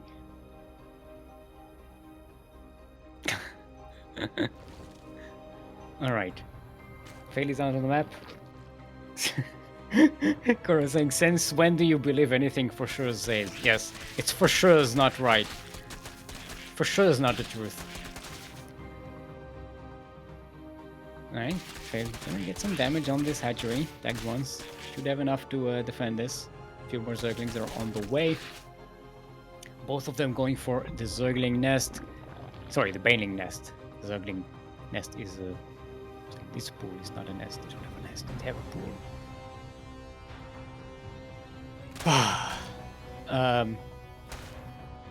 The Zerglings have a pool. The Banelings have a nest. The Roaches have a warren. The Hydralisks have a den. And the Mutalisks have a cavern. And the Infestors have a pit. And that's it. Yeah, see, it rhymes. Alright. Phayld making some banelings out here. This hatchery might actually go down. Yeah, there we go. There's a cancel. Tagged once brings down banelings. Oh, no! Phayld almost. this is my heart is to make for this. Oh boy. Tagged one still has a couple banelings left. Phayld really can't be working here freely. Nice use of that one Zergling. Always pulling them apart to intercept the Banes. Phayld, this is so close. Oh. Okay, the one Bane is going to go down. There are more Banes. This one is gonna die just before it finishes. But there are still Banelings left for tagged ones, and Phayld just can't really operate freely on this side of the map. Now, Phayld already did a lot of damage by getting the castle on the third base. So this isn't too bad. Phayld, 26 Zerglings on the way for Phayld. No Banes though. Oh my god. Oh, no! Okay, tagged ones just missed a huge opportunity to just kill pretty much all of Phayld's Zerglings on this side of the map, and Phayld is gonna get away with it. There we go. Papapanda gonna get his wishes. That was so weird. I was so lucky for Phayld. Tagged one. Phayld just completely surrounded two Banelings, and they just did not detonate. I remember the flag. I remember the flags. GG! Just wave your flag. Wave your flag. GG.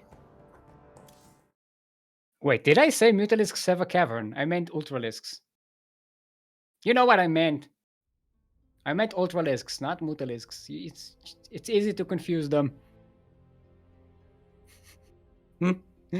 One is a bastard and the other is a flying bastard. You sound like I'm forcing you to do the flag. No, you're not. You're not forcing me. It's just you thought I forgot. I didn't forget. I was just finishing a sentence. It's fine. I already had the flag ready right here. By the way, so you know. This time I didn't. I just want to look. Sometimes I forget, and it's good that you're reminding me. But I'm not always forgetful.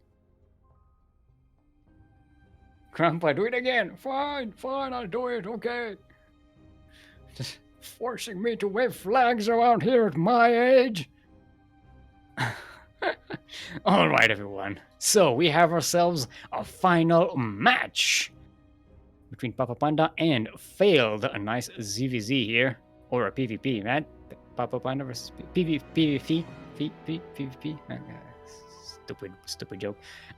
We are going to take a short break before that final match. Give the players a little bit of time to rest and give ourselves some time to stretch our roaches, drain our disruptors, and hydrate our hydras, and we will be back here with the final match of today's Sea Duckling Open, the number 112. Be back here in 5 minutes, or I will not forgive you.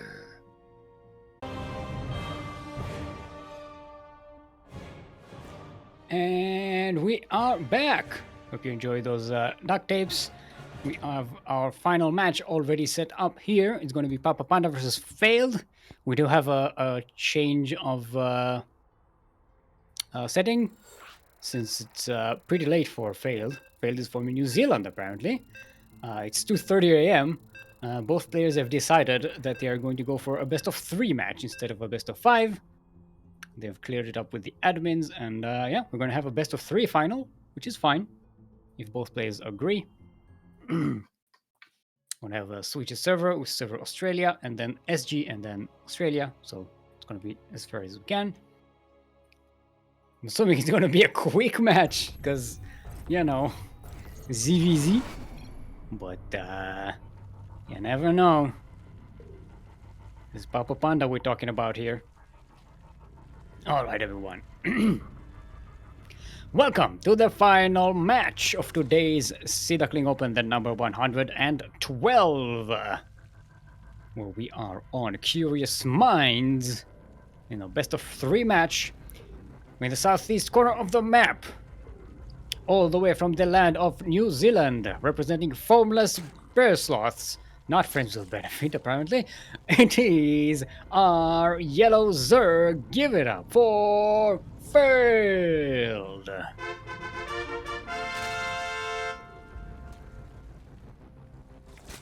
And in the northwest corner of the map, all the way from the land of... I almost said Philippines again. God damn it. All the way from the land of Taiwan, representing Platinum Heroes, Kureiton reigning as the old champion 2 times in a row. Count them, 2 times in a row, 3 in total. Give it up for the greatest nickname in esports, our teal Zerg, it's Papapanda!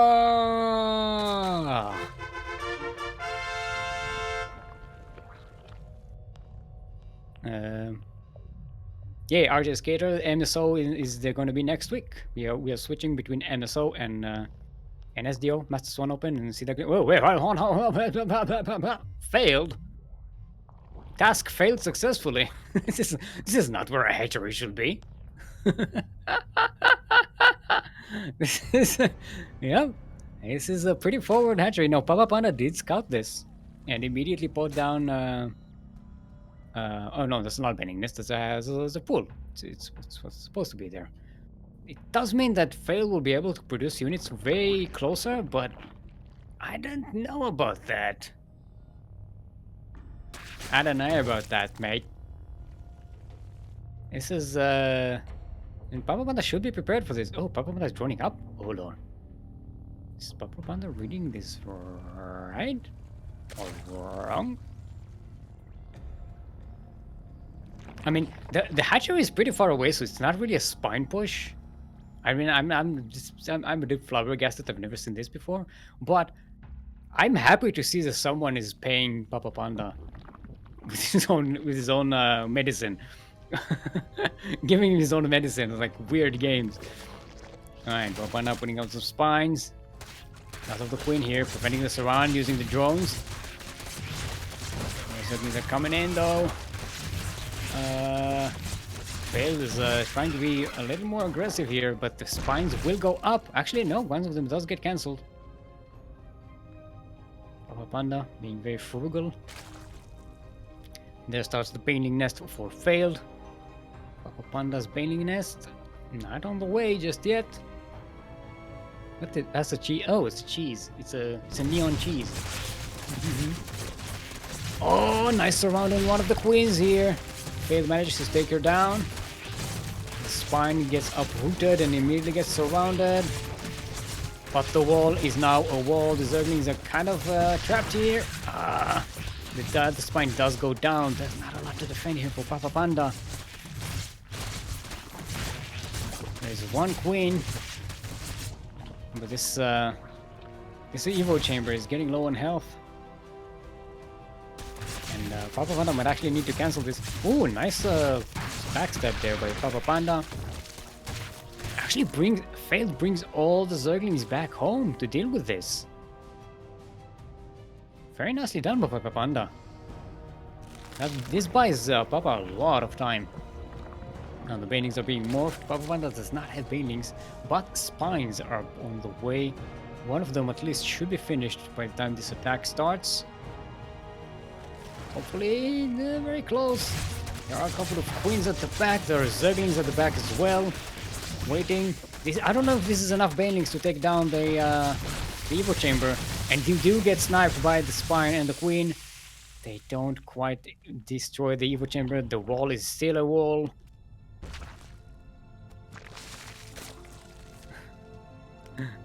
Oh boy. There shall be jokes in chat. Content is a store. I'm representing my country. Yeah, the shall be duct tape is really funny.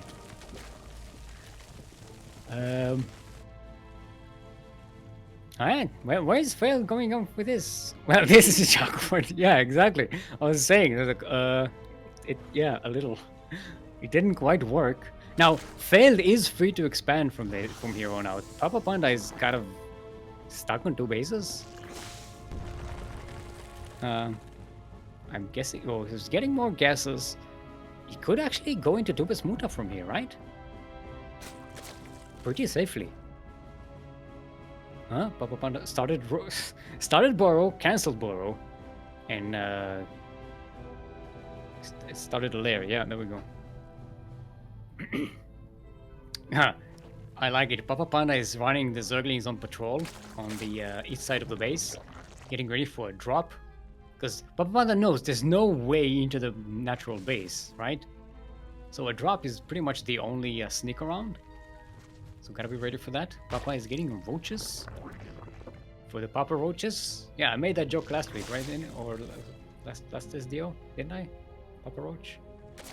Losing my mind, losing my sight. No somebody may tell me I'm fine. Nothing is fine.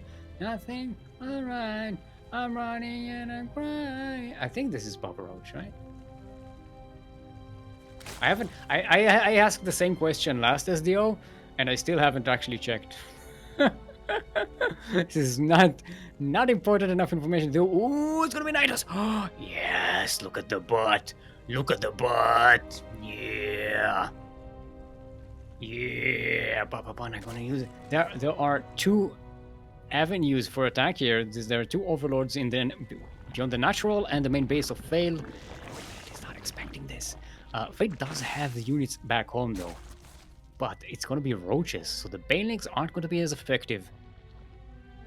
Is Papapanda gonna have enough roaches to attack though? Alrighty. Oh, there is a spotter overlord here for Phayld. Papapanda can find a spot. Is this visible? It is visible. There is no response by Phayld yet, though. Okay, there comes these Zerglings. They are coming in. Surprise! The queens are out, though. There's the transfusers. The roaches are out of the Nidus. Oh, the Nidus stands. GG is called Papapanda. What a Chad. Oh, wow. That was some Chad move right there. You lock me in at home? Fine, I'm locked here. I can't go out. I'm just gonna wait until you attack me. No. I have a Nidus. That was very nicely done by Papapanda. Very fantastically done. And we have ourselves our reigning champion. He's up 1 point in this best of 3 final match. Remember, this is a best of 3 final match. Oh boy.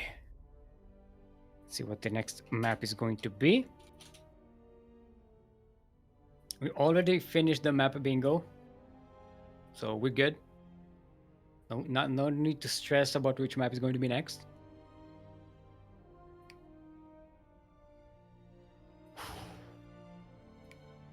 Alright, let's hide at our hard dress.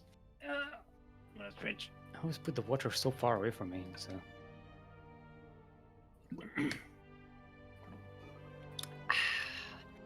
Pride of Altaris is going to be our next map. Let's make sure the Altaris is still there. The Pride Singapore is the next one, right? Yes. SG server selected. This is my last resort. Suffocation, no breathing. Out to the back in the breathing. As you can tell, I remember the lyrics from that 20-year-old song. Alright, everybody's prepared to go all the way. Let's double check some settings and let's go.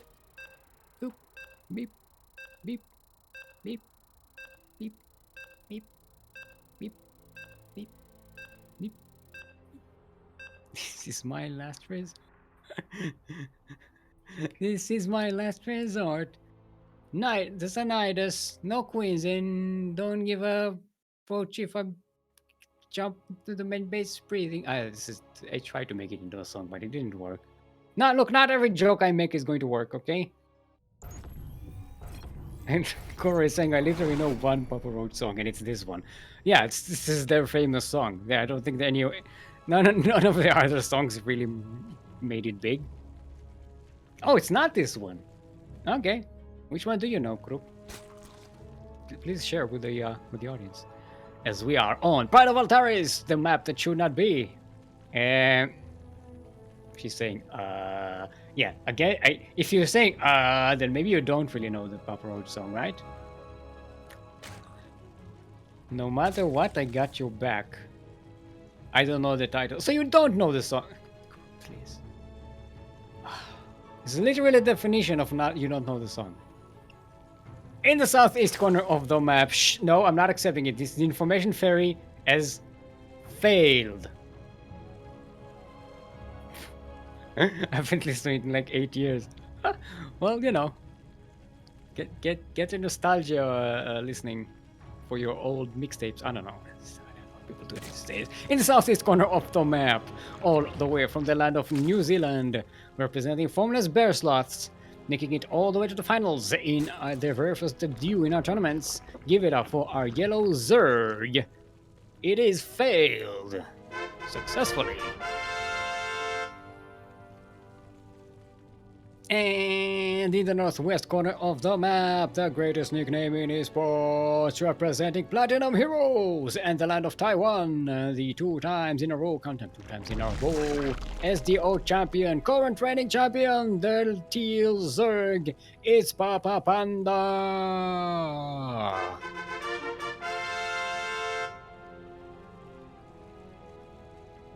Speaking of Papa, shout out to Papa Lord Looking in chat. Coming in to support another crazy Zerg. Oh boy. Alright. Papapanda. I'm guessing that pretty soon Papa is going to be advancing to... It's going to be too good to actually play in SDO. Gonna have to graduate it to MSO. So it's been getting way too good recently. Going full Mio-Micah on us. Without going full Mio-Micah. That's when you get really good and crazy and make crazy builds, but you don't run all your Zerglings into bane lanes. It's the full, not full Mio-Micah. Get it? It makes sense. In my head. Alright, Papapanda stupendously aggressive. We have 16 Zerglings out on the map and more are on the way. Phayld sees this coming, rushes back home to try and defend. Phayld went for a quick third hatch.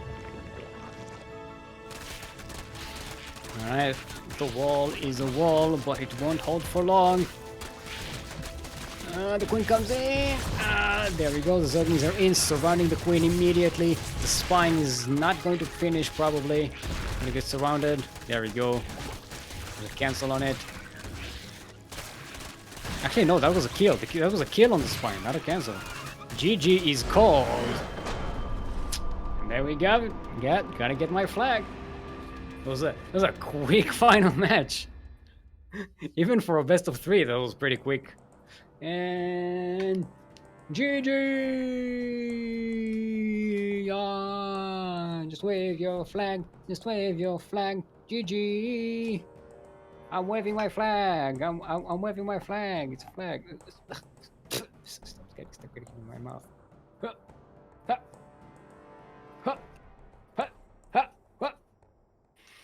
There we go. Very nicely done there by Papapanda. Yeah, Phayld saying, "Dang it! I knew that hatch timing was a little off." Well played. Well played by everybody. Very nicely done. At least Phayld can go and sleep comfortably now. It's 3 AM or something. Very nicely done, you know. Not bad for a first attempt. A very successful first attempt getting into the finals match. And Papapanda, three-peat. Gets the three-peat. Very nicely done. Now up to 4 total wins, I think. Let's double check. Papapanda should have 4. Yeah, 4 in total. 3 of them in a row. This is indeed the year of the panda. The year of the panda continues. This is really nice to see. We always like to see players who come back from a long hiatus and are stronger and better, and then getting better and better. This is what we like to see. This is what we like to encourage. This is why we started this whole endeavor to give new players a chance to shine, a chance to motivate them, motivate people to play, and get good at this game. Okay, Kuro is saying that the song is literally Papa Roach no matter what. So she looked it up. Okay, there we go. So you knew the answer, but you still didn't know the answer. That's the information fairy for you. All right, everyone. It's been nice. It's been a nice little tournament here for you. It was a lot of fun. Stick around after the outro because we are going to rate some other StarCraft 2 related tournament. It occurs to me that I haven't even opened up the stream. Right? That's weird. I had chat open, but I didn't open the actual stream window. We lost. It's one view that we lost. I'm sorry. I've ruined the statistics, Kuro. All right. As a reminder, we have a Patreon page, !Patreon in chat. We send you that link, the link to that page. You can support the many endeavors of the CranKy Ducklings right here if you enjoyed what you watched and you want us to do more, and we can do more, and we will do more. Go ahead and support us, !Patreon.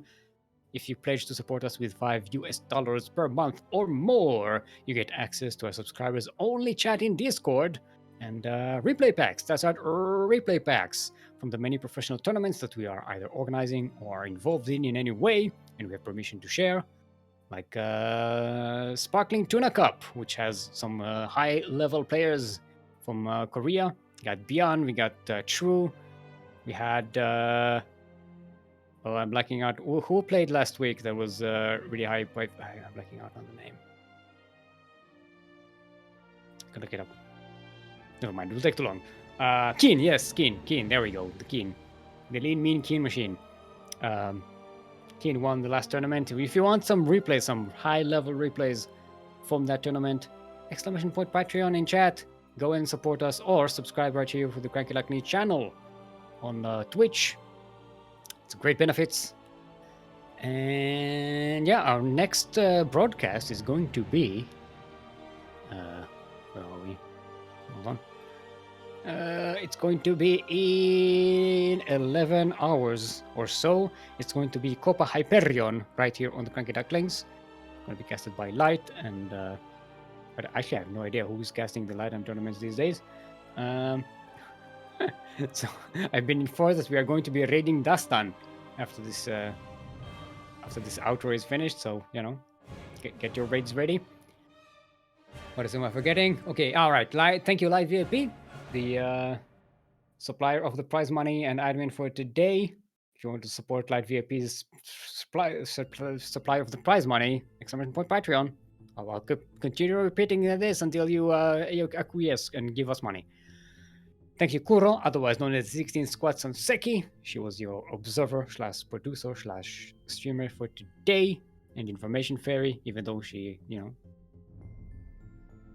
her information wasn't as good as solid today. But, speaking as one whose information is rarely solid or good, welcome to the family. And I, of course, have been your host, Steelmold. Steel like the metal, mold like the thing you put the metal in so that it retains its shape when it cools down. And with me, of course, is Stick, the Stick of Truth. Because say hi, say bye to everyone, Stick. Bye, everyone. I'm going back to sleep on the ground where Sticks usually sleep. I sleep on a tree or something. I don't know. I'm not really sure about what my. I haven't really thought about the lore behind Stick, except I'm the Stick of Truth, and I speak the truth. There we go. There we go. Put your away in a safe location. Thank you all for watching. I hope you have a wonderful weekend. Take it easy. You know, keep working on your game. Keep laddering. Take this time that you have away from work or something. Ladder away. I won't because I hate this stupid game. No, I stopped saying that. I decided I'm going to stop saying that I hate this stupid game because it's negative and I don't want to be negative. But you play it. You do you. You play it. I'll get good at casting. You'll get good at playing, and we all will get good at life, right? Yeah. Get good and prosper.